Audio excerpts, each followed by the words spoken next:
Dreams Avenue.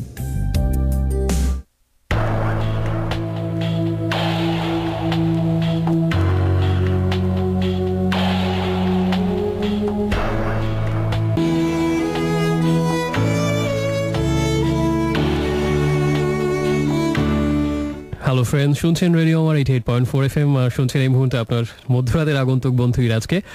শুরু হয়ে গেল আজকে রাতের বিশেষ আয়োজন ড্রিমস অ্যাভিনিউ। শনিবার ঠিক এই সময়টায়, প্রত্যেক শনিবার এই সময়টায় আমি থাকি আপনার সাথে। আজকেও আছে যথারীতি, তবে ভয়েস শুনে আশা করি হয়তো চিন্তা একটু সমস্যা মনে হচ্ছে ইরাজ না এসে অন্য কাউকে পাঠালো কিনা, এরকম মনে হওয়াটাই স্বাভাবিক, বিকজ আমি নিজেও চিনতে পারছি না আমার ভয়েসটা। সে কথা বিস্তারিত পরে হবে।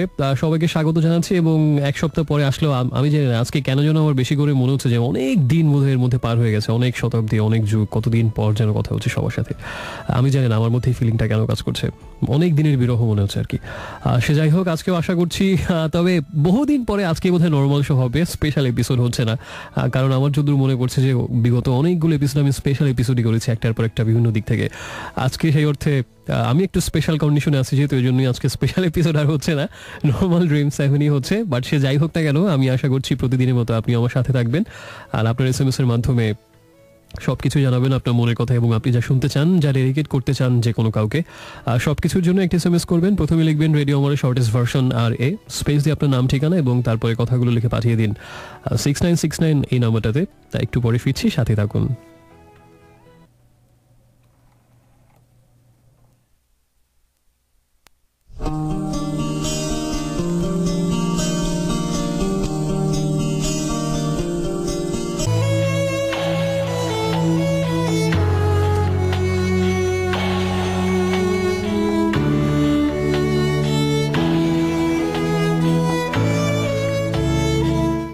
So friends, welcome back once again. শুনছেন রেডিও আমার 88.4 FM আর শুনছেন এই মুহূর্তে আপনার সোলমেট এন্ড আলটিমেট রেডিও মেট ইরাজকে।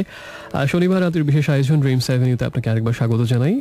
প্রথম দুটো গান আমরা শুনে ফেললাম। প্রথম গানটা ছিল ওয়ারফেজের একটা গান পূর্ণতা, তাদের সর্বশেষ ব্যান্ড অ্যালবাম যেটা ছিল সত্য, সেই অ্যালবাম থেকে গানটা নেওয়া হয়েছে। এবং তারপরে গানটা ছিল ইউটিউব সেই এভারগ্রিন একটা গান, with or without you I can live. So আমাকে অনেক বন্ধু SMS করছেন, আর আমার ভয়েস শুনে এখনও যারা চিনতে পারছেন না যে এটাই হচ্ছে ইরাজ, তাদেরকে আরেকবার আশ্বস্ত করছি।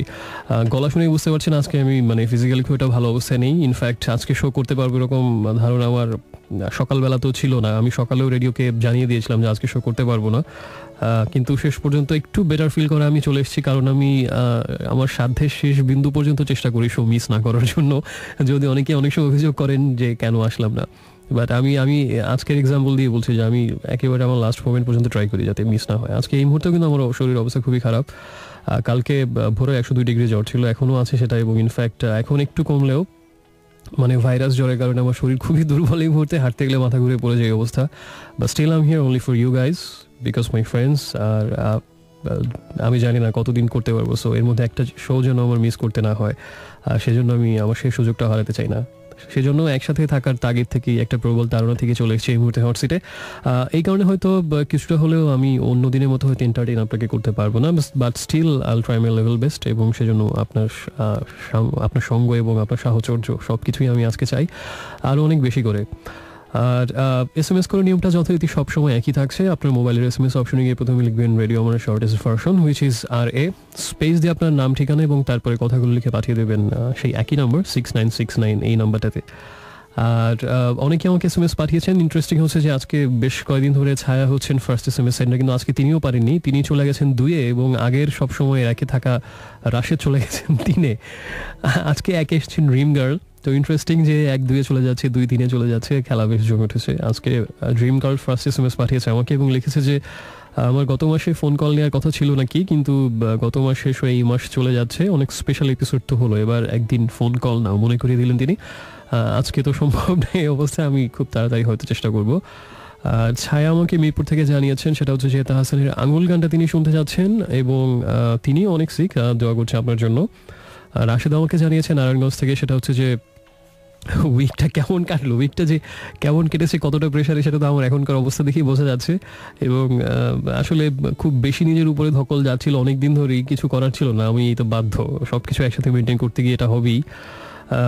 লিখেছেন যে মায়ের সাথে প্রথম রোজাটা করে আসলেন তিনি এবং বর্ষার শুভেচ্ছা রইল। আচ্ছা, আষাঢ় মাসের 1 তারিখ ছিল সম্ভবত এই সপ্তাহেই, এবং সবাইকে আষাঢ়ের শুভেচ্ছা। বর্ষার শুভেচ্ছা এবং বাদল দিনেরও প্রথম কদম ফুল অদৃশ্য হলো আপনার জন্য, সবার জন্য একটা করে আমি এই মুহূর্তে উপহার দিচ্ছি। আর সেই সাথে রমজানেরও শুভেচ্ছা এবং একটা মাস খুব ভালোভাবে কাটুক এবং সংযম সাধনায় সবার প্রিয় মানুষগুলোকে নিয়ে ভালো কাটুক সময়টা, আমরা নিজেদের এবং সেই সাথে আশপাশে সবার জন্যই যেন কিছুটা হলো অন্তত এই মাসটাতে করি। আর সবাইকে একসাথে দুটো শুভেচ্ছা জানাচ্ছি আমি। আর আরও লিখেছেন আমাকে আরও অনেক বন্ধু, তার মধ্যে নিশাত নভিন আমাকে জানিয়েছেন যে বাংলাদেশ এবং ইন্ডিয়ার খেলা কেমন এনজয় করলাম।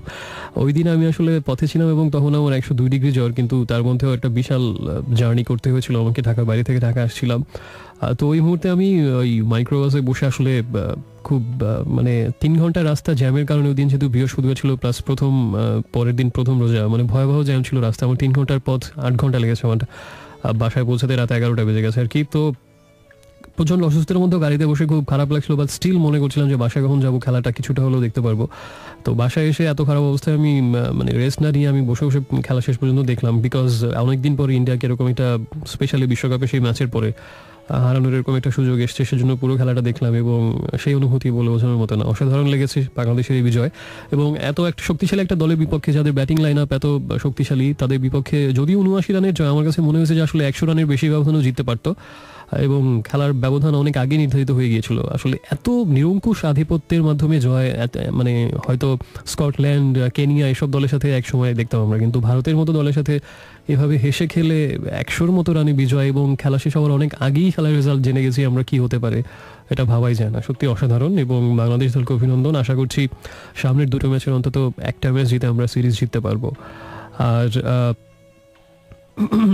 এরপরে আরো অনেক SMS পাঠিয়েছেন, আপাতত আর পড়ছি না। সবাইকে আরেকবার SMS করার নিয়মটা মনে করে দিতে চাই। যদি আপনি কোনো গান শুনতে চান বা কাউকে কোনো কিছু ডেডিকেট করতে চান অথবা নিজের কোনো কথা শেয়ার করতে চান, যে কোনো কিছুর জন্য আমাকে একটা ছোট্ট SMS করবেন। প্রথমে লিখবেন RA স্পেস দিয়ে আপনার নাম, ঠিকানা এবং তারপরে কথাগুলো লিখে পাঠিয়ে দিন 6969 এই নম্বরটাতে। একটু পরে ফিরছি, সাথে থাকুন।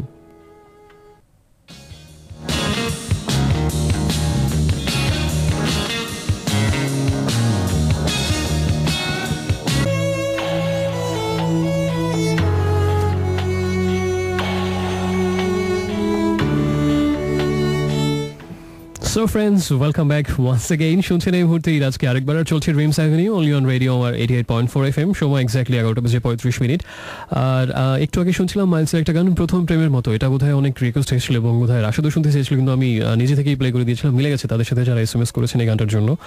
আর তার আগে ছিল যে গানটা, সেটা হচ্ছে তুমি যদি নদী হও, জেমসের সেই গানটা। আশা আপনাকে বলতেই হবে আজকে দারুণ দারুণ সব গান প্লে হচ্ছে। আর আরেকটা কথা সেটা হচ্ছে যে যারা স্পেশাল FM লাইব্রেরি সেগমেন্টের ফ্যান, আজকে তাদের জন্য গুড নিউজ যে বহুদিন পরে আজকে এই সেগমেন্টটা হচ্ছে। আমি যত খারাপ অবস্থায় হোক না কেন হবার, আমি চেষ্টা করবো কিছু জিনিস আজকে আপনাকে দেওয়ার জন্য, প্লাস আরও দু একটা সেগমেন্ট করবো যেটা আমি কখনোই করিনি বা খুব বেশি করা হয়নি এর আগে। এরকম একটা সেগমেন্টও থাকার সম্ভাবনা উজ্জ্বল। আর FM লাইব্রেরি তো থাকছি, সো সাথে থাকুন, আশা করছি নিরাশ হবেন না। আর আমরা এখন কিছু SMS পড়ি। আমাকে নির্জন SMS পাঠিয়েছেন, সেটা হচ্ছে যে দূরত্বের খুব শক্তিশালী উপস্থিতি আছে, হয়তো শুধু আমার কাছেই, কাছে যেতে খুব ভয় হয় যদি হারিয়ে ফেলি সব। Interesting SMS. পরিস্বপ্ন আমাকে জানিয়েছেন যে তিনিও বিশাল এক এরকম দার্শনিক SMS আমাকে পাঠিয়েছেন। আমার ভালোই লাগে যখন এরকম বিভিন্ন বন্ধুরা তাদের বিভিন্ন অনুভবের কথা আমাকে লিখে পাঠান। আমি অনেক কিছু শিখতে পারি তাদের কাছে। আমি সেই অর্থে আপনারা সবাই আমার শিক্ষক, সবার কাছ থেকে কিছু না কিছু আমি শিখি, অর্জন করি জ্ঞান। অনেকের বোধ তারপরে চেতনের গভীরে লুকিয়ে থাকা অনুভূতিগুলো অনেক কিছু আমাকে ভাবায়, শেখায়। সত্যি এটা আমি মন থেকেই বলছি যে আমি রিয়েলি লার্ন ফ্রম ইউ। পরিস্বপ্ন তার অনুভব আমাকে কিভাবে জানিয়েছেন যে love isn't about how long you have been together, love is how much you love each other every day. Alone girl এদিকে আমাকে জানিয়েছেন, সেটা হচ্ছে যে আজকে না আসলেও পারতে, ওদিকে না আসলে, একদিন না আসলে তার পরের সপ্তাহে যে আমি যেসব SMS পাই সেটা তো আমি ভুলি নাই, আমি ভুলি নাই। আর লিখেছেন যে আচ্ছা ইন্টারেস্টিং, ওনার SMS এর শেষ লাইনটা ছিল এরকম যে প্রে করি জলদি ভালো হয়ে যাও, কিন্তু আমি ওই অসুস্থ অবস্থায় চোখে কি না কি দেখছি এখন। আমি মনে হচ্ছিল যে প্লে করো যদি ভালো হয়ে যায়। তো আমি ভাবছিলাম যে প্রথমে যদি ভালো হয়ে যায়, এরকম তো কোনো গান আমি জীবনে শুনি নাই, এটা কি গান, এরকম ভাবতে ভাবতে পরে আবার তাকে দেখলাম যে উনি লিখেছেন প্রে করি জলদি ভালো হয়ে যাও, আসলে প্লে করো যদি ভালো হয়ে যায় না। সো অ্যালন গার্লের পরে আমাকে সজল, আমি আসলে কিছুটা ঝাপসা বা আবছা দেখছি এই মুহূর্তে। আর সজল আমাকে মুন্সিগঞ্জ থেকে জানিয়েছেন যে খেলা দেখতে তিনি মাঠে গিয়েছিলেন এবং তারপর বিজয় উৎসবে হারিয়ে যাওয়া।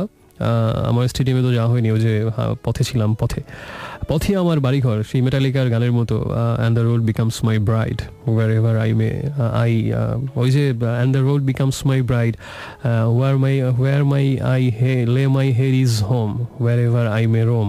স্মৃতিশক্তি আরও খারাপ হয়ে গেছে এই অবস্থায়।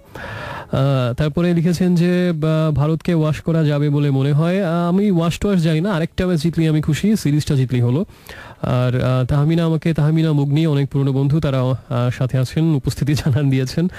ফারাহ আমাকে জানিয়েছেন সেটা হচ্ছে যে তাহসানের আঙুল গানটা শুনতে চান। এই গানের জন্য আজকে প্রচুর SMS আমি এখন পর্যন্ত পেলাম। আজকে সবচেয়ে বেশি রিকোয়েস্ট এসেছে এই গানটার জন্য, আঙুল গানটার জন্য। হঠাৎ করে সবাই আঙুল শুনতে যাচ্ছেন। মিজান আমাকে জানিয়েছেন বরিশাল থেকে মাহমুদার জন্য, তার স্ত্রী মাহমুদার জন্মদিন আজকে, so happy birthday to you. Interesting বিষয় হচ্ছে আজকে আমি একটা শুয়ে শুয়ে গল্পের বই পড়লাম। আমি এটা আমার সেই বাল্যকালের অভ্যাস যে অসুস্থ হলে বিছানায় যখন শয্যাশায়ী হয়ে আমি ওই সারাদিন গল্পের বই পড়ি। এগুলো নিয়ে অনেক প্রিয় স্মৃতিও আছে আমার।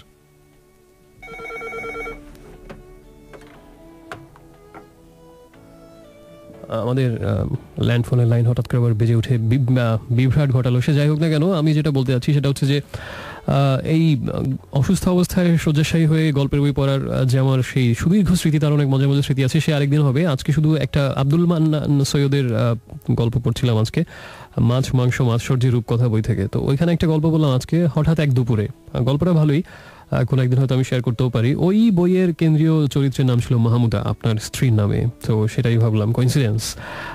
তো happy birthday to you Mahmuda. এবং আরও অনেকেই আমাকে SMS পাঠিয়েছেন। এনিওয়ান ফ্রম এনিওয়্যার আমাকে জানিয়েছেন যে উনি খুব ইন্টারেস্টিং একটা SMS পাঠিয়েছেন। আমার ভালো লাগে এরকম ভাবনা গভীর SMS কেউ পাঠালে। উনি লিখেছেন যে সামাজিক মানুষেরা আসলে অনেক একা, তাই তারা সামাজিক হবার সময় পায়। আপনিও কি তাই? আচ্ছা, আমি কি সেটা বিষয় না এখানে।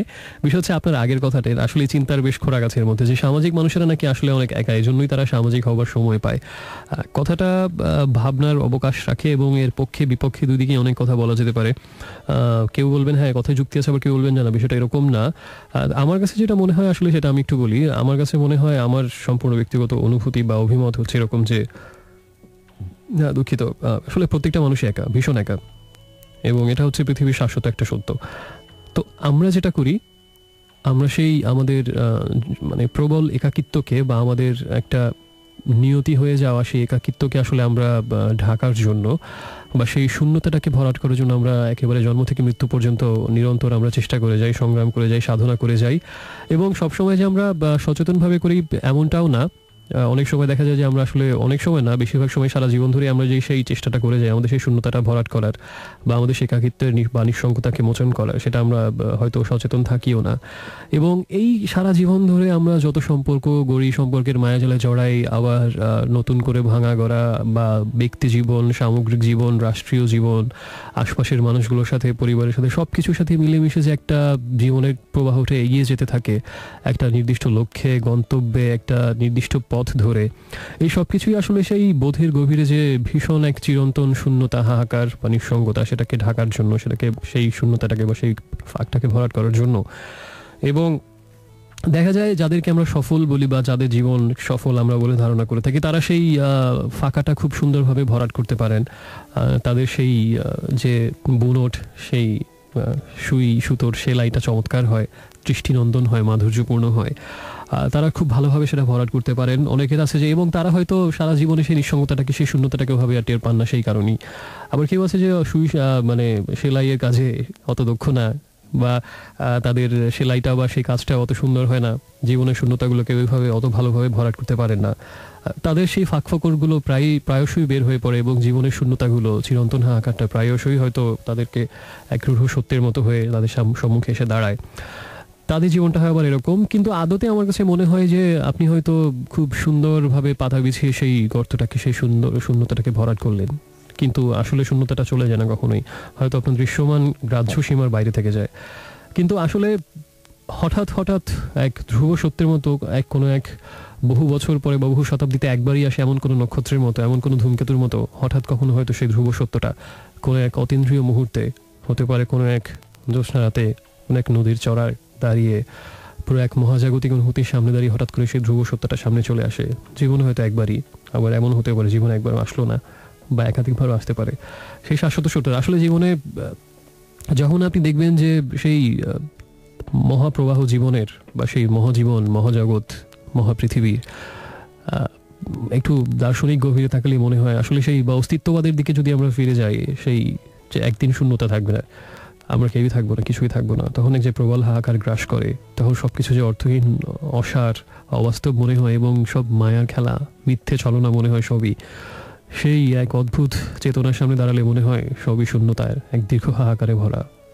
তখনই মানুষ গৃহত্যাগী হয়, তখনই মানুষ কোন অন্য এক আলোর সন্ধানে, অন্য এক আধারের পিছনে, অন্য এক প্রহেলিকার পিছনে পা বাড়ায়। মাঝে মাঝে মানুষকে, কিছু কিছু মানুষকে এরকম বোধ তীব্রভাবে গ্রাস করে এবং তাদেরকে ভূতে পাওয়া, আমরা বলি তাদেরকে গৃহত্যাগী মানুষ, আমরা তাদেরকে বলি ভূতে পাওয়া, আমরা তাদেরকে বলি ছন্নছাড়া, আমরা তাদেরকে বলি বোহেমিয়ান, উদ্ভ্রান্ত, আমরা তাদেরকে বলি বিভাগী, আমরা অনেক অভিধায় তাদের ভূষিত করি এবং আমাদের চোখে তারা একটু ব্যতিক্রমী, তারা একটু নেগেটিভ টোনেই আমরা তাদেরকে সবসময় বলি যে খাপছাড়া মানুষ।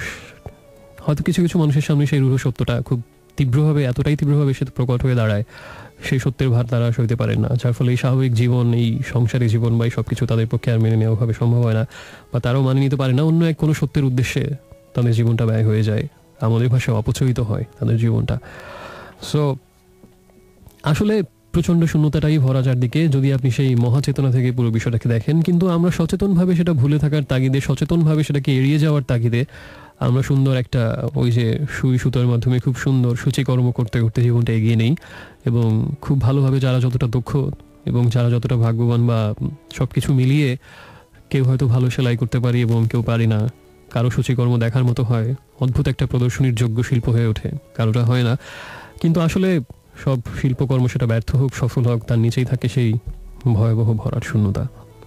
এবং এটা হচ্ছে, যদি আমি একেবারে অনেক বেশি সেই মহাজাগতিক চিন্তা থেকে বলি বা দর্শনের গভীরে গিয়ে বলি, তখন আমার কাছে এটা মনে হয়। এবং তার জন্য এইটুকু বোধ আসার জন্য একটা চিন্তাই যথেষ্ট, যে একসময় অনেক কিছু ছিল, ভবিষ্যতে আর অনেক কিছু থাকবে, সব কিছু এরকমই থেকে যাবে হয়তো, কিন্তু এই পুরো খেলাঘর জুড়ে আপনি থাকবেন মাত্র 60, 70, 80 বছর, তার আগেও কিছু নেই, তার পরেও কিছু নেই। কেন এই তীব্র প্রচণ্ড রূঢ় নির্মম সত্যের মুখোমুখি দাঁড় করিয়ে দেয়া? এই অনুভূতিটার মুখোমুখি যখন দাঁড়ানো হয় বা আমি যখন দাঁড়াই, আমার কাছে মনে হয় আসলে সবই শূন্যতায় ভরা, তীব্র শূন্যতা। এবং সেই অর্থে প্রত্যেকটা মানুষই প্রচণ্ড একা, প্রচণ্ড নিঃসঙ্গ, প্রচণ্ড রিক্ত। কিন্তু আমরা আমাদের সেই ক্ষুদ্র জীবৎকালে, ক্ষুদ্র জীবদ্দশায় সেই শূন্যতাটাকে যতদূর পারি ভুলে থাকার চেষ্টা করি এবং সেই ভুলে থাকার উপকরণ হিসাবে নানা রঙের আয়োজন, নানা ব্যস্ততা, নানা আয়োজন, এবং সেভাবেই আমরা জীবনটা কাটাই। কারণ আমরা জানি যে সেই রূঢ় সত্যের, সেই ভয়াবহ শূন্যতার মুখোমুখি দাঁড়ানোর শক্তি আমাদের নেই। তাই আমরা ক্ষুদ্র জাগতিক খেলায় ব্যস্ত থাকি এবং সেই পুতুল খেলার মতো এগুলো নিয়ে আমরা আমাদের পুতুল খেলা সাজাই পুরোটা জীবন জুড়ে। সেটাই চলতে থাক, এটা আমার বোধ। আপাতত আর বলছি না, SMS করুন আমাকে যে কোনো গান শুনতে চাইলে, অথবা যে কোনো কিছুর জন্য আমাকে ছোট্ট একটা SMS করবেন। প্রথমে লিখবেন রেডিও আমরা শর্টেস্ট ভার্সন RA স্পেস দিয়ে আপনার নাম, ঠিকানা এবং তারপরে কথাগুলো লিখে পাঠিয়ে দিন 6969 এই নাম্বারটাতে। প্লে করছি সবার রিকোয়েস্টের গানটা, একটু পরে ফিরছি, সাথে থাকুন।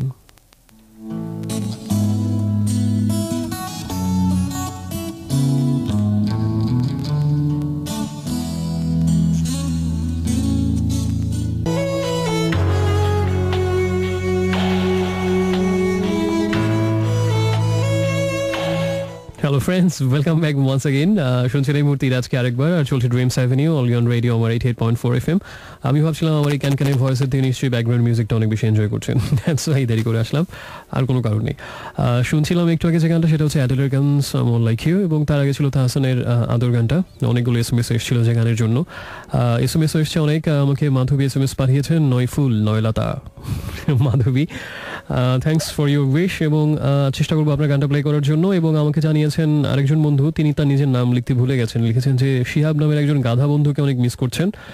তো শিহাবের জন্য একটা গান ডেডিকেট করেছিলেন তিনি। গাধা বন্ধুর নিজের নামটা শুনলাম না, তার বন্ধু শিহাবের নামটা জানলাম। মধুবাগের ফ্রেন্ড ফারহান আমাকে জানিয়েছেন সেই স্কুল লাইফ থেকে নাকি তিনি আমার সাথে আছেন, এখন ইউনিভার্সিটিতে পড়েন, এখন আমার সাথে আছেন। আচ্ছা, অনেক ছোটবেলার বন্ধু, মানে তার ছোটবেলার বন্ধু আমি। তো ভালো লাগছে এতদিন ধরে আমার সাথে আছেন। আশা করছি আপনি যখন ইউনিভার্সিটি থেকে পাশ টাশ করে চাকরি নেবেন, তারপরে আপনার ছেলে যখন ইউনিভার্সিটি পড়বে, ওই সময় আমি শো করবো ইনশাল্লাহ, এবং তখন আপনার নাতিকে নিয়ে আপনি শুনতে যেন পারেন, সেই ইচ্ছা ব্যক্ত করলাম। ব্লু নাইটিঙ্গেল আমাকে জানিয়েছেন the human mind spends most of its time রিপ্লেইং memories over and over with the desire to relieve them. আচ্ছা, আসলে আমি খেলার ছলে কথাটা বলি, এই মুহূর্তে ভাবছি আসলে বিষয়টা কেমন হয়, খারাপ হতো না যে অনেক বছর পরও যদি আমি শো করতে পারতাম, মানে দেখা গেল অনেক কিছু বদলে গেছে, সবাই অনেক অনেক মুরব্বী হয়ে গেছেন সবাই, তখন আমি শো করছি এবং সবাই গালমন্দ করছে যে ওরে ঘাটের মোড়া তুই এখনো কেন দখল করে বসে আছিস ওই চেয়ারটা। তো এরকম সময় যদি শো করতে পারতাম নিশ্চয়ই খারাপ হতো না। Till the last day of my life আমার ইচ্ছা আছে, দেখা যাক বাকিটা কি হয়। এরপরে আমাকে জানিয়েছেন স্মৃতি, আমাকে এরপরে লিখেছেন সেটা হচ্ছে যে yesterday is but today's memory and tomorrow is today's dream. আমি খালিল জিবরানের কবিতা পড়েছি, না পড়েছি, কিন্তু ওনার এত প্রশংসা শোনা সত্ত্বেও এত এত ভালো ভালো কথা শুনি তার সম্পর্কে আমি ঠিক আসলে মানে আমার প্যাটার্নের না হয়তো, বাট সবাই বলে থাকেন আমি অসাধারণ একজন লেখক, কিন্তু আমার ঠিক নিজেকে মেলা মানে ওই ওই লাইনে হয়তো নিয়ে যেতে পারিনি। আমার অতটা হৃদয়গ্রাহী, মানে হৃদয়গ্রাহী ঠিক বলবো না, মানে আমি ওর ভিতরে ঢুকতে পারিনি, তাই আমি অতটা এনজয় করিনি। আর আরও অনেকে SMS পাঠিয়েছেন, তবে আপাতত আর পড়ছি না। SMS করার নিয়মটা শুধু বলে দিয়েছে, আপনি আপনার নিজের যে কোনো কথা, যে কোনো কিছু শেয়ার করতে পারেন, যে কোনো গান শুনতে চাইতে পারেন, কাউকে ডেডিকেটও করতে চাইতে পারেন, এর পাশাপাশি আরও যে কোনো কিছুর জন্য একটা ছোট্ট SMS করুন। প্রথমে লিখবেন রেডিও অমরের সংক্ষিপ্ত রূপ RA, এরপরে আপনার নাম ঠিকানা লিখে তারপরে যা খুশি তাই লিখে পাঠিয়ে দিন 6969 এই নাম্বারটাতে। একটু পরে ফিরছি, সাথে থাকুন। বেশ কিছু সেগমেন্ট কিন্তু আজকে থাকছে, আগেই বলে দিয়েছি। থাকবে না সাথে কোনো ছাতা, শুধু দেখা হয়ে যাবে মাঝ রাস্তায়। Hello friends, welcome back once again. শুনছেন এই মুহূর্তে আজকে আরেকবার আর চলছে dreams avenue only on radio Amar 88.4 FM। শুনছেন আজকে এই মুহূর্তে শনিবার রাতের বিশেষ আয়োজন। একটু আগে শুনলাম আমরা যে গানটা, সেটা হচ্ছে খালিদের গান যদি হিমালয় হয়ে, এবং এই গানটা শুনতে শুনতে ভাবছিলাম সেটা হচ্ছে যে পৃথিবীতে 3 রকমের গুণী ব্যক্তি আছেন। 3 রকম গুণী ব্যক্তির একরকম হচ্ছেন যারা গুণী এবং তাদের গুণের কথা সবাই আমরা অবগত হয়ে যাই, তারা সত্যিকারের সফলতা পেয়েছেন। সার্থক গুণী, তুমি কেমন করে গাও হে গুণী আমি অবাক হয়ে শুনি, রবীন্দ্রনাথের সেই কথার মতো। আরেক ধরনের গুণী আছেন যারা আসলে গুণী, কিন্তু তাদেরকে আমরা চিনি না, তাদের কোনো খবরই আমরা জানি না, কারণ তাদের গুণ প্রকাশিত হয়নি। তাদের মধ্যে সুপ্ত প্রতিভা ছিল, কিন্তু প্রতিভার কোনো বিকাশই ঘটেনি এবং 1% বিকাশও ঘটেনি, যার ফলে আমরা তাদেরকে আদৌ চিনি না যে এইরকম বিশাল এক কুতুব রয়ে গিয়েছিলেন আমাদের মাঝে, আমরা তাদের দেখা পাই না। তো এই 2 রকমের কোনো রকম নিয়ে আমাদের মধ্যে কোনো দুঃখ নেই, কারণ যিনি সফলতা পেয়েছেন তার নিয়ে তো আমাদের দুঃখ হওয়ার কথাই না। তিনি সার্থক পরিণতি পেয়েছে তার গুণের, তাকে নিয়ে দুঃখ হওয়ার কিছু নেই। আর যার কথা একেবারে আমরা জানি না তাকে নিয়ে আমাদের দুঃখ নেই, কারণ যাকে চিনি না তাকে নিয়ে দুঃখ থাকবে কীভাবে, তার তো কোনো 1% গুণও প্রকাশিত হয়নি। কিন্তু দুঃখবোধ থাকে আরেক ধরনের গুণীদেরকে নিয়ে, যাদের গুণ আছে কিন্তু গুণটা কিছুটা প্রকাশিতও হয় বা অনেকখানি প্রকাশিত হয়, কিন্তু আমাদের একটা দুঃখবোধ বা আক্ষেপ থেকে যায় যে এই গুণটা আরও অনেক বেশি প্রকাশিত হতে পারতো, তার আরও অনেক বেশি প্রতিভা ছিল, আমাদেরকে আরও অনেক বেশি দেওয়ার ছিল। এবং যারা আমরা তাদের ভক্ত শুভানুধ্যায়ী, তাদের মধ্যে এরকম একটা আক্ষেপ বারে বারে থেকে যায়, আর অনেক কিছু পেতে পারতাম তার কাছ থেকে, কিন্তু সেই শিল্পীটার বা সেই গুণী মানুষটার হয়তো সেরকম বোধ থাকে না, বা তার ভেতর হয়তো অন্য কোনো এক বিপন্ন বিষয় কাজ করে, ঠিক আমাদের ভাবনার সাথে তার ভাবনাটা হয়তো মেলে না, যে কারণে হয়তো আরও অনেক বেশি কিছু আমরা তার কাছ থেকে পেলাম না, কিন্তু আক্ষেপ একটা থেকেই যায়। তো এই ধরনের গুণী ব্যক্তিরা আমাদের মধ্যে ভালো লাগার পাশাপাশি প্রবল দুঃখবোধের জন্ম দেন। আমার কাছে খালিদকে মনে হয় এই ধরনের গুণী একজন শিল্পী। আমি ব্যক্তিগতভাবে ওনার বিশাল একজন ভক্ত। এর কারণ হচ্ছে তার কণ্ঠটা। আমার কাছে মনে হয় যে অনেক কণ্ঠ থাকে, অনেক গায়ক থাকেন, অনেক রকম ভালো শিল্পী আছেন আমাদের মধ্যে, কিন্তু খুব অল্প কিছু ভয়েস থাকে যেগুলো খুব হৃদয়ের গভীরে ঢুকে যাবে, একদম গেঁথে যায় ভিতরে, এবং তারা যে কোনো কিছু একটা সুর দিয়ে গাইলে মনে হয় যে একদম ভেতরে গিয়ে, হৃদয়ের গভীরে গিয়ে নাড়া দিচ্ছে সেই কণ্ঠটা, সেই সুরটা। এরকম দরদি গলা যাকে বলে, যে গলা অনেক থাকে, কণ্ঠ অনেক থাকে, কিন্তু দরদি গলা কিন্তু সব গলার ক্ষেত্রে বলা হয় না। এটা অল্প কিছু ভয়েসই সেই ঈশ্বর প্রদত্ত ক্ষমতাটা থাকে অল্প কিছু কণ্ঠের মধ্যে, যে একেবারে মানে কিভাবে যেন হৃদয়ের ভেতরে গিয়ে একদম স্পর্শ করে। আমার কাছে খালিদের কণ্ঠটা মনে হয় এরকম, এতটাই দরদি এবং মায়াবী একটা কণ্ঠ, কিভাবে যেন ভেতরে ঢুকে যায় কণ্ঠটা। এবং আমি সেই স্কুল লাইফ থেকে তার ভয়েসের বিশাল ফ্যান। তো এই মানুষটা আসলে সারা জীবনে একটু নিজের প্রতি ভাবে তো খেয়ালই ছিলেন না, তার যে প্রতিভা, তার যে অসাধারণ কণ্ঠ একটা, সেগুলোর প্রতি যদি আরও যত্নশীল হতেন এবং সামগ্রিকভাবে যদি আরও সচেতন হতেন, আমার মনে হয় যে আরও অসাধারণ সব গান আমরা তার কাছ থেকে পেতে পারতাম।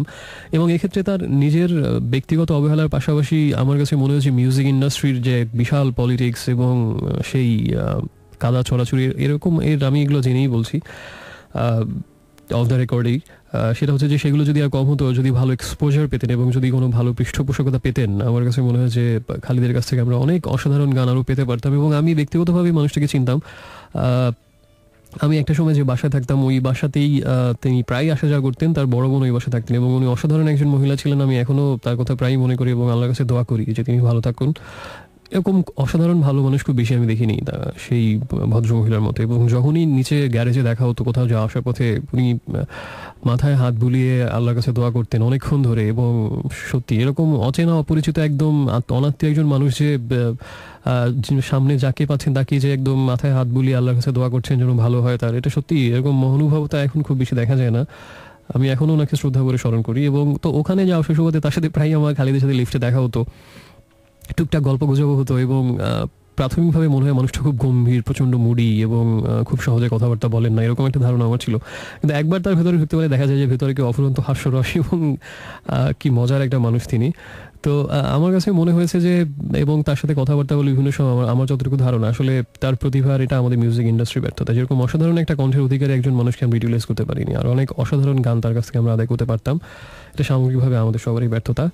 তারপরেও তার শুভকামনা রইল তার জন্য, এবং আশা করছি ভবিষ্যতে যেন আরও কিছু ভালো গান তার কাছ থেকে পাই। এটা অসাধারণ একটা কণ্ঠ যেন এইভাবে আমরা আস্তে আস্তে যেন হারিয়ে না যায়, আমরা সবসময় চাই তার কাছ থেকে গান। সবাইকে আবারও বলছি যে আমাকে SMS করতে থাকুন, কারণ বেশ কিছু SMS আরও এসছে, আমি কয়েকটা পড়ছি। এবং আরেকবার মনে করিয়ে দিই সবাইকে, সেটা হচ্ছে যে একটু পরেই এরপরে যখন ফিরবো তখন FM লাইব্রেরি সেগমেন্টটা থাকছে। আর রাশেদ আমাকে জানিয়েছেন যে সমাজের মানুষ একটা ঘটনা নিয়ে কাটিয়ে দেয় বছরের পর বছর, সত্য মিথ্যে যাচাই করে না। ঘটনা যাকে নিয়ে তার ভেতরের রক্তক্ষরণ কেউ দেখে না, বোঝে না। স্বর্ণা হচ্ছে বা তার বাবাকে একটা গান ডেডিকেট করেছিলেন। এবং নিরুপমা আমাকে জানিয়েছেন সৈয়দ মুস্তফা আলীর বেঁচে থাক সর্দি কাশি গল্পটার কথা।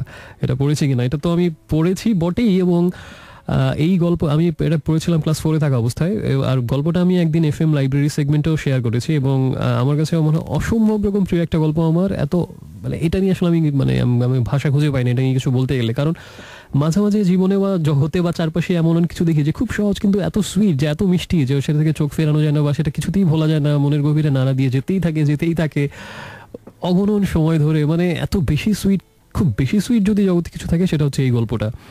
এত অদ্ভুত মিষ্টি একটা গল্প, মানে এখনো মানে মনে হলেই মানে এই একটা গল্প যেটা আমার যে পরিস্থিতিতেই আমার মনে পড়ে না কেন, যে মনের অবস্থা যাই থাকুক না কেন, ফিজিক্যাল কন্ডিশন যাই থাকুক না কেন, ওই গল্পটার কথা মনে হলেই একটা অন্যরকম ভালো লাগা, একটা গোলাপি আবেশ টিনি করে আমার চেতনার মধ্যে একদম পুরো শরীর জুড়ে বয়ে যায়। অসাধারণ একটা অনুভূতি কাজ করে তখন।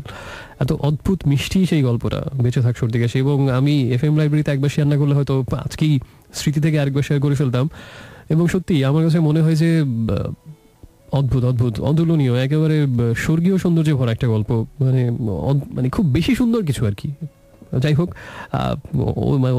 অতিশয়োক্তি হয়ে যেতে পারে। সো আমি পরের SMS-এ যাই। কুমিল্লা থেকে আমাকে জানিয়েছেন কালকে বাংলাদেশের খেলা দেখবো কিনা। শেষ দিকে কিছুটা হলেও দেখার সুযোগ হবে, বিকজ আমাকে এই অবস্থায় কালকে ভোর 6টায় আবার বেরিয়ে পড়তে হবে, এবং প্রায় 6-7 ঘন্টা জার্নি আবার কালকে ভোর 6টায় করতে হবে, কিছু করার নেই, আনঅ্যাভয়েডেবল। সে যাই হোক, আমি এখন আরেকটা গান প্লে করার SMS করে নিয়ে একটু মনে করে দিই সবাইকে। সেটা হচ্ছে যে আপনার মোবাইল ফোনের SMS অপশনে যান এবং গিয়ে প্রথমে লিখবেন radio আমারের shortest version RA space দিয়ে আপনার নাম ঠিকানা এবং তারপরে কথাগুলো লিখে পাঠিয়ে দেবেন 6969 এই নাম্বারটাতে। এখন যে গানটা আমি প্লে করবো এটা খুব একটা জনপ্রিয় গান না, খুব একটা পরিচিত গানও না, বেশ আগের গান। এটা হচ্ছে বলা যেতে পারে প্রায় 22 বছর আগের গান। 1993 সালে LRB'র একটা অ্যালবাম বেরিয়েছিল, তবু অনেক এক্সপেরিমেন্টাল একটা অ্যালবাম, এবং LRB একরকম চ্যালেঞ্জ হিসেবে অ্যালবামটা বের করেছিল, এবং সেটা আমি সেই স্কুল লাইফের একটা অ্যালবাম। তবু অ্যালবামের একটা গান, বাড়ি ফিরে বন্ধুরে তুই মাকে বলিস, গানটার নাম হচ্ছে মাকে বলিস। এই গানটা আমি কেন হঠাৎ করে প্লে করছি, বা এর আগে এখন যে কথাগুলো বলবো যে একজন মানুষের বা একজন অসহায় মানুষের কথা মনে করে আমি গানটা প্লে করছি, হঠাৎ করে সেটাই বা আমার কেন মনে পড়লো, সেই প্রসঙ্গে বলতে গিয়ে আমি একটু আজকে একটা বই নিয়ে আসছি যেখান থেকে আমি একটা গল্প শেয়ার করবো। সেখান থেকে একটা কথা আগে বলি, আমি শাহাদুজ্জামানের একটা বই আমি এনেছি আজকে, কেশের আড়ে পাহাড়, এবং সেখান থেকে একটা গল্প আজকে শেয়ার করবো। তো ওই বইয়ে একটা লাইন আছে একটা গল্পের শুরুতে, একটা গল্প মানে যে গল্পটা আজকে বলবো ওই গল্পের শুরুতে একটা লাইন আছে। শাহাদুজ্জামান লিখেছেন যে স্মৃতি সৈকতে ঘুরে বেড়ানো শিশুর মতো, সে যে কোন নুড়িটা হাতে তুলে নেবে বলা দুরূহ। স্মৃতি আসলেই অদ্ভুত, মানে ওই সৈকতে ঘুরে বেড়ানো শিশুর মতো আসলে কোন নুড়িটা হাতে তুলে নেবে আর কোন স্মৃতিটাই আজকে আপনার মনে পড়বে হঠাৎ করে, তার কোনো কার্যকারণ আপনি খুঁজে পাবেন না। আপনার কাছে মনে হবে যে হঠাৎ করে এই ঘটনাই কেন মনে পড়লো, এর আগে পরে সম্পর্কিত কোনো ভাবনা তো আমার মাথায় আসেনি, তাহলে হঠাৎ করে এটাই কেন, এই কেনর কোনো উত্তর পাবেন না। হঠাৎ করেই স্মৃতি এরকম অদ্ভুত কিছু কোত্থেকে যে তুলে নিয়ে আসবে, ওইটাই কেন যে আপনার মনে হলো এই মুহূর্তে, তার কোনো ব্যাখ্যা খোঁজার চেষ্টাটাও আমার কাছে মনে হয় যে একটা বৃথা চেষ্টা। তাই স্মৃতি সেই মানে দুরন্ত শিশুর মতো এই নুড়িটা আজকে তুলে এনে আমার মাথায় ঢুকিয়ে দিল। সেই স্মৃতিটা হচ্ছে এরকম খুব দুঃখজনক একটা স্মৃতি। ঘটনাটা হচ্ছে প্রায় 2 বছর আগের, আমি যখন এয়ারপোর্টে পোস্টেড ছিলাম ওই সময়ের ঘটনা। সেটা হচ্ছে যে মানে একবার একটা ফ্লাইটে মানে ওই ফ্লাইটে স্মাগলিং খুব বেশি হতো। তো এরকম ওই ফ্লাইটে মানে খুব কম্বিং অপারেশন চালানোর সময় স্মাগলার এরকম ধরা পড়লো এবং প্রায় 2 কোটি টাকার মতো বোধহয় ভারতীয় রুপি ছিল, জাল মুদ্রা।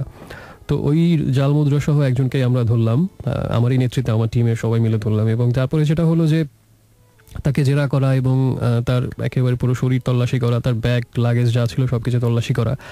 তো করে টোরে শেষ পর্যন্ত সুটকেসে লুকানো বিভিন্ন জায়গা থেকে লুকিয়ে থাকে এরকম সব মুদ্রা টুদ্রা যখন আমরা বের করলাম, তারপরে মানে যখন আমরা মানে আমাদের কাজকর্ম শেষ করে তাকে আমরা ডিসাইড করছি যে তাকে এবারে আইনের হাতে, পুলিশের হাতে তুলে দেবো, এবং সেই প্রক্রিয়া যখন চলছে তখন হঠাৎ করে মানুষটা একদম ভেঙে পড়লো। তার আগ পর্যন্ত সব কিছুই সে অস্বীকার করছিল, একেবারে হাতের কাছে সব অকট্য প্রমাণ থাকা সত্ত্বেও। কিন্তু হঠাৎ করে সেই মানুষটা ভেঙে পড়লো, একেবারে অসহায় শিশুর মতো কাঁদতে কাঁদতে মানে ওই এয়ারপোর্টের ফ্লোরেই লুটিয়ে পড়লো।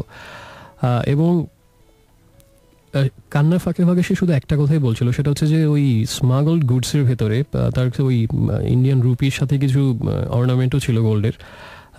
তো সব কিছুই স্মাগল গুডস, কিন্তু তার মধ্যে দুটো ব্যতিক্রম ছিল। সেটা হচ্ছে যে ও আসলে এসেছিল হয় মিডল ইস্টের কোনো একটা দেশ থেকে, সম্ভবত দুবাই থেকে, যদি মনে পড়ছে আমার এতদিন পরে। দুটা জিনিস সেই চোরাচালানের আইটেমের ক্ষেত্রে দুটো জিনিস ব্যতিক্রম ছিল। একটা হচ্ছে একটা কানের দুল, আর একটা হচ্ছে বোধহয় একটা গলার চেইন। এই দুটো শুধু আলাদা ছিল। সে কেঁদে কেঁদে বারবার এটাই বলছিল যে আমার সব কিছু আপনারা নিয়ে নেন, আমাকে জেলে দেন, কোনো সমস্যা নেই, কিন্তু এই দুটো আইটেম আমি আমার নিজের টাকায়, আমি দুবাইতে কষ্ট করে এতদিন ধরে পরিশ্রম করে হাড় ভাঙা খাটুনি কেটে আমি নিজের টাকায় কিনেছি এই দুটো আইটেম। মানে এই দুটো আইটেম যেন অন্তত আমরা সেই বাজেয়াপ্ত না করে তার মায়ের কাছে পৌঁছে দিই, এরকম একটা রিকোয়েস্ট সে বারবার মানে ফ্লোরে মানে গড়াগড়ি খাচ্ছিল আর এই রিকোয়েস্টটা বারবার করছিল। কিন্তু আসলে সেটা করা আমাদের পক্ষে সম্ভব ছিল না, কারণ আইন এই ক্ষেত্রে প্রচণ্ড করা, যে স্মাগল গুডস হিসেবে যা যা জব্দ হবে সব কিছুই বাজেয়াপ্ত জামানত করতে হবে। কোনো কিছুই আর মানে এটা তার ব্যক্তিগত হিসাবে কোনোটাই পৃথক করা যায় না, এবং সেটা তাকে ফিরিয়ে দেওয়ার কোনো সুযোগই নেই। যার কারণে আমি যদিও বুঝতে পারছিলাম যে তার কথা শতভাগ সত্যি, এবং আসলেই এই যে দুটো জিনিস আলাদা, একটা হচ্ছে সেই কানের দুলটার গলা সেই চেইনটা, কিন্তু আইনের কারণে হাত পা বাঁধা থাকার কারণে কিছুই করা যায়নি, সেগুলোও জব্দ হয়েছিল এবং সেই লোকটাকেও পুলিশের হাতে তুলে দিতে হয়েছিল শেষ পর্যন্ত। কিন্তু আসলে আমরা সবাই জানি যে এরা আসলে ভিকটিম, মানে এরা হচ্ছে শুধুই ক্যারিয়ার। তারা হচ্ছে হয়তো সামান্য 5,000-10,000 টাকা তাদেরকে হয়তো দেওয়া হয় এবং দিয়ে বলা হয় যে এই জিনিসটা পৌঁছে দিতে অমুক জায়গায়, কিন্তু অ্যাকচুয়ালি যারা এর পিছনে জড়িত থাকে, রাঘব বল যারা, তারা পর্দার আড়ালেই থেকে যায়, নেপথ্যে থেকে যায়, তাদের কখনোই কিছু হয় না। শুধুমাত্র মাঝে মাঝে এই অসহায় মানুষগুলো, তারা হয়তো জানেও না যে তাদেরকে যেটা বহন করতে বলা হচ্ছে, যে এটা বাংলাদেশে পৌঁছে অমুকের হাতে তুলে দিলেই এতগুলো টাকা পাওয়া যাবে, 5,000 টাকা, সে মনে করে খুব সহজ একটা প্রস্তাব, এবং নিজেও জানে না যে কোন জাল এসে জড়িয়ে পড়ছে। এবং মাঝে মাঝে যখন এভাবে সে ভাগ্যের শিকার হয়ে যখন তার জীবনটা এরকম একটা অন্ধকার গহ্বরে পড়ে যায়, সব কিছুই কীভাবে এক ঘোর অমানুষের মতো পাল্টে যায় সাথে সাথে। তো এই অসহায় মানুষগুলি আসলে শিকার হয়, কিন্তু সত্যিকারের রাঘবলরা বাইরে থেকে যায়। এবং এই অসহায় মানুষগুলো যারা হয়তো সর্বস্ব জায়গা জমি বিক্রি করে, সর্বস্ব উজাড় করে তারপরে বিদেশে গিয়েছিল ভাগ্য পরিবর্তনের আশায়, পরিবারের দিকে তাকিয়ে যে একদিন সবার মুখে সে হাসি ফোটাবে, বৃদ্ধ মায়ের মুখে, বৃদ্ধ বাবার দিকে, বা ফেলে আসা স্ত্রীর মুখেও হাসি ফোটাবে। সবার ভাগ্য পরিবর্তনের জন্য একটা মানুষ যখন অনেক দূর দেশে যায়, গিয়ে হাড় ভাঙা খাটুনি কেটে মানবেতর জায়গায় বসবাস করে, কোনো মতে খেয়ে না খেয়ে হাড্ডি সার শরীরের পরিণত হয়ে, একজন প্রায় কঙ্কালে পরিণত হয়ে যখন রেমিটান্স পাঠায়, বা অনেক দিন পরে দেশে আসারও তার বিমানের টাকাও জোগাড় করতে পারে ঠিকমতো, অনেক বছর পরে হয়তো একবার আসার সুযোগ হয়। এবং আরেকটা জিনিস প্রায় দেখতাম যে এই কষ্টে সৃষ্টি অর্থ উপার্জন করে মানুষগুলো যখন এয়ারপোর্টে নামে, তখন তাদের মুখে কি অদ্ভুত একটা স্বর্গীয় হাসি খেলতে থাকে, এত কষ্টের পরে হচ্ছে না বহুদিন পরে সেই প্রিয় মানুষগুলোর সাথে দেখা হচ্ছে, যাদের মুখের দিকে তাকিয়ে তার এত দূর যাওয়া, এত কষ্ট করা, ওই উদ্ভাসিত আলোকিত হাসির থেকে সুন্দর মনে হয় যে খুব বেশি জিনিস পৃথিবীতে নেই। তো এরকম যে মাঝে মাঝে তাদের মধ্যে ভিকটিম হিসেবে যারা ধরা পড়ে, তাদের এরকম অশ্রু কান্না অনেকবারই দেখতে হয়েছে। তো ওই লোকটার কথা আমার প্রায়ই মনে পড়ে, যে সেই তার মানে আকুতি একটাই ছিল যে সব কিছু নিয়ে নেওয়া হোক, তাকে জেলে দেওয়া হোক, যাই করা হোক না কেন, শুধুমাত্র ওই দুটো মানে নিজের কষ্টের টাকা কেনা, যে তার মায়ের দুটো অলংকার, এই দুটো অলংকার যেন তার মাকে দিয়ে দেওয়ার আমরা ব্যবস্থা করি, যেটা আমরা করতে পারিনি। তখন ওই মুহূর্তে মনে হচ্ছিল যে আইন মাঝে মাঝে হয়তো অনেক কিছু হয়তো আইন করতে পারে, কিন্তু মানে সত্যিকারের হয়তো একটা মানুষের তীব্র চিৎকারের মর্মার্থটা আইন বুঝতে পারে না, সেটা বোঝার হয়তো ক্ষমতা নেই, সাধ্যও নেই, সুযোগও নেই। তো এরকম আমার মনে হয় যে এসব আসলে মায়ের দিকে তাকিয়ে বা পরিবারের দিকে তাকিয়ে অনেকেই অনেক উদ্দেশ্যে হয়তো গ্রাম থেকে শহরে আসে বা গ্রাম ছেড়ে জায়গা জমি বিক্রি করে বিদেশে যায় অনেক আশায়। ঠিক ইদানিং আমরা পেপারে পড়ছি সেই যে সমুদ্র পাড়ি দিয়ে মালয়েশিয়াতে যাওয়ার জন্য থাইল্যান্ডের সেই জঙ্গলে, মালয়েশিয়ার জঙ্গলে যে শত শত গণকবরে মানুষ, এখানে যে অজস্র মানুষের লাশ পাওয়া যাচ্ছে এবং সে আরেক অসহায় নির্মম গল্প, সেই সব কিছু রিলেট করি মনে হচ্ছে যে সবাই এরকম একটা প্রবল উজ্জ্বল একটা স্বপ্ন নিয়ে এভাবে আসে। শেষ পর্যন্ত কারো কারো হয়তো স্বপ্ন পূরণ হয়, কিন্তু বেশিরভাগই হয়তো স্বপ্নের অপমৃত্যু হয়। কেউ অন্ধকার জগতে জড়িয়ে পড়ে, কেউ ভাবে এক আলো থেকে আধারের পথে আস্তে আস্তে ডুবে যায়, যার কারণে আর বাড়ি ফিরে মায়ের সামনে সেই মুখ দেখানোর সেই সাহস বা সামর্থ্য বা পরিস্থিতিও তাদের আর থাকে না, এবং মাকে জানতেও দিতে চায় না যে যে উজ্জ্বল স্বপ্নের সন্ধানে সে এসেছিল সেই স্বপ্নের অপমৃত্যু তো কবেই হয়েছে। এখন এক অন্ধকার নোনা জগতের ভেতরে সে কোনো মতে দিন গুজরান করছে শেষ দেখার আশায়, এবং হয়তো অন্য কোনোভাবে মায়ের কাছে সে বার্তা পৌঁছাতে চায়, নিজে যেমনই থাকুক না কেন মা জানুক সে ভালো আছে। এরকম একটা থিম নিয়ে এই গানটা আসলে লেখা হয়েছিল, এবং এটা আমার কাছে মনে হয় যে সেই 22 বছর পরে, এত বছর পরেও নির্মম সত্যি গানের প্রেক্ষাপট এখনও সমসাময়িক গানটা, কখনো রাজনীতি শিকার হয়ে, কখনো রূঢ়নগর জীবনের শিকার হয়ে, কখনো আরও অনেক বড় কিছু আন্তর্জাতিক এক বিশাল এক পরিমণ্ডলের ভেতরে চাপা নির্যাতিত হয়ে অনেক মানুষের স্বপ্নভাবে শেষ হয়ে যায়। কিন্তু অসহায় দরিদ্র মানুষগুলো, তার বৃদ্ধ বাবা মা সবাই, তারা হয়তো তখনও আশায় থাকে যে একদিন তার সন্তান অবশ্যই ফিরবে স্বপ্ন সত্যি করে, আর সে হয়তো তখন এক অধপথে নিপতিত হয়ে কোনো এক অন্য এক বাহকের কাছে পৌঁছে দিতে বলে, বাড়ি ফিরে তুই মাকে বলিস ভালোই আছি।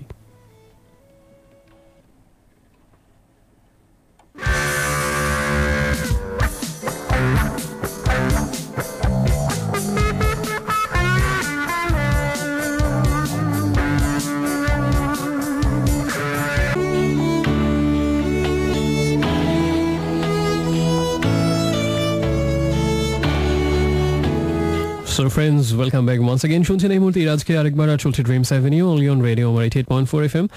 শুনছিলাম অর্থইনের গান আনমনি 2, এবং তার আগে ছিল এলআরবির গান মাকে বলিস। আর এই মুহূর্তে আমরা চলে যাবো আর কথা না বাড়িয়ে আমাদের এফএম লাইব্রেরি সেগমেন্টে। FM library. সো ফ্রেন্ডস, স্বাগত জানাচ্ছি বহুদিন পরে হচ্ছে আজকে এফএম লাইব্রেরি সেগমেন্ট, এবং যে গল্পটা বলবো আজকে সেটা আমি একেবারেই তরতাজা স্মৃতি, আমি মাত্র গতকালকে পড়েছি গল্পটা। অসাধারণ গল্প, আমি মুগ্ধ, বিস্মিত এবং বেশ ভালো রকম মুগ্ধ। শাহাদুজ্জামানের গল্প, কেশের আড়ে পাহাড় বই থেকে নেয়া। এই বইয়ের শেষ গল্প হচ্ছে এটা নাম হচ্ছে মাজার, টেবিল টেনিস ও আসলি মোরগ। ইন্টারেস্টিং নাম, এবং নাম শুনে বোঝা যায় আসলে গল্পটা কি নিয়ে। মাজার, টেবিল টেনিস, আসলি মোরগ, তো এই হচ্ছে গল্পটার নাম। এবং সেই গল্পের শুরুতেই ওই দুটো লাইন লেখা ছিল যে স্মৃতি সৈকতে ঘুরে বেড়ানো শিশুর মতো, সে যে কোন নুড়িটা হাতে তুলে নেবে বলা দুরূহ। এবং তাই এই লেখকেরও বহু বছর পরে ওই সেই যে স্মৃতিগুলো মনে পড়ছে, এগুলো তিনি একটা গল্প আকারে লিখেছেন, কিন্তু এটা আসলে স্মৃতিকথার মতো গল্পটা। মানে লেখকের বয়স যখন 7 বছর মাত্র, সেই ছোটবেলার অনেক কিছু ঘটনা এবং সেগুলো একটার পর একটা ধারাবাহিকভাবে লিখে যাওয়া, এবং এইভাবেই আসলে স্মৃতিকথার মতোই গল্পটা। এবং পড়তে পড়তে আপনার জীবনের ছোটবেলার সাথে অনেক কিছু মিলবে, আমার নিজের সাথে অনেক কিছু মিলে গেছে, এবং কিছু কিছু জায়গাতে মনে হচ্ছিল যে আমারও তো এরকমই কিছু স্মৃতি আছে ছোটবেলা, ঠিক ওই সময়টা। এটা হচ্ছে এইভাবে গল্পটা এগিয়ে যায়, বেশ বড় একটা গল্প। এবং ইন্টারেস্টিং আরেকটা বিষয় হচ্ছে যে গল্পটার প্রথম পরিচ্ছেদ পড়ে আপনি বুঝতে পারবেন না গল্পটা কি নিয়ে। দ্বিতীয় পরিচ্ছেদ থেকে আপনি আস্তে আস্তে গল্পের ভেতরে ঢুকবেন, অনেক কিছু হবে, সেই স্মৃতিকথার আকারে অনেক কিছু বলে যাচ্ছেন লেখক। তো পড়তে ভালোই লাগবে আপনার, কিন্তু তখন আসলে বুঝতে পারছেন না যে গল্পটা কি আসলে এই স্মৃতিকথা বিষয়, মানে সেই ছোটবেলার স্মৃতিগুলো শেয়ার করছেন। আবার একদম শেষ পরিচ্ছেদে গিয়ে তখন ওই মুহূর্তে গিয়ে আবার আপনি আসলে বুঝবেন যে গল্পটা আসলে কি নিয়ে। তো খুব ইন্টারেস্টিং গল্পটা। আমি প্রথম পরিচ্ছেদটা বলি, যেটা পড়ে আসলে বোঝা যায় না গল্পটা কি নিয়ে। হারিকেনের আবছা আলোয় আসলি মোরগের বড় বড় চোখ মনে পড়ছে। আপনারা হয়তো জানেন যে আসলি মোরগ জাতিগতভাবে প্রায় নির্পালক। মনে পড়ছে পালকবিহীন তার নগ্ন বুক উঁচু করে আসলি মোরগটা অন্ধকারে এদিক ওদিক তাকাচ্ছিল। মাঝে মাঝে পলক পড়লে তার চোখ সম্পূর্ণ ঢেকে যাচ্ছিল সাদা পর্দায়, অন্ধ মনে হচ্ছিল তাকে। মোরগটা সেদিন বিভ্রান্ত, আমিও। বিরল পালক মোরগটার মাংসপেশিগুলো ছিল দৃশ্যমান, ফলে তাকে দেখাচ্ছিল ব্যায়ামবীরের মতো। সাবধানে সে তার পেশিবহুল পা সামনে বাড়াবার চেষ্টা করছিল। হারিকেনের আলো দেখতে পাচ্ছিলাম মাটি লেপা মেঝেতে চিত্রিত হয়ে উঠেছে মোরগের 4 আঙুলের ছাপ, কিন্তু এগোতে পারছিল না মোরগটা, কারণ তার অন্য পাটা চৌকির সঙ্গে দড়ি দিয়ে বাঁধা। সামনের পা মাটিতে দৃঢ়ভাবে স্থাপিত হলেও তার পেছনের পা ঝুলেছিল শূন্যে। কোনো চৌকস দৌড়বিদের ভাস্কর্যের মতো ওই ভঙ্গিতেই স্থির হয়েছিল সে। মাঝে মাঝে হঠাৎ দূরের ঝোপ থেকে শেয়াল ডেকে উঠলে চমকে মাথা ঝাঁকাচ্ছিল সে মোরগ, নড়ে উঠছিল তার লাল ঝুঁটি। অন্যান্য চৌকিতে ঘুমন্ত মানুষের নিঃশ্বাসের শব্দ শুনতে পাচ্ছিলাম। দীর্ঘ পথ হেঁটে হেঁটে ক্লান্তিতে সবাই কাদা। আশলিকে কোলে নিয়ে আমিও হেঁটেছি পুরোটা পথ। হাঁটতে হাঁটতে ধুলায় ধূসরিত হয়েছি। অর্বাচীন বালক আমি, আমারই তো ঘুমের চোরাবালিতে ডুবে যাবার কথা সবার আগে, অথচ মোরগের চোখে দুর্ভুক প্যাঁচার মতো।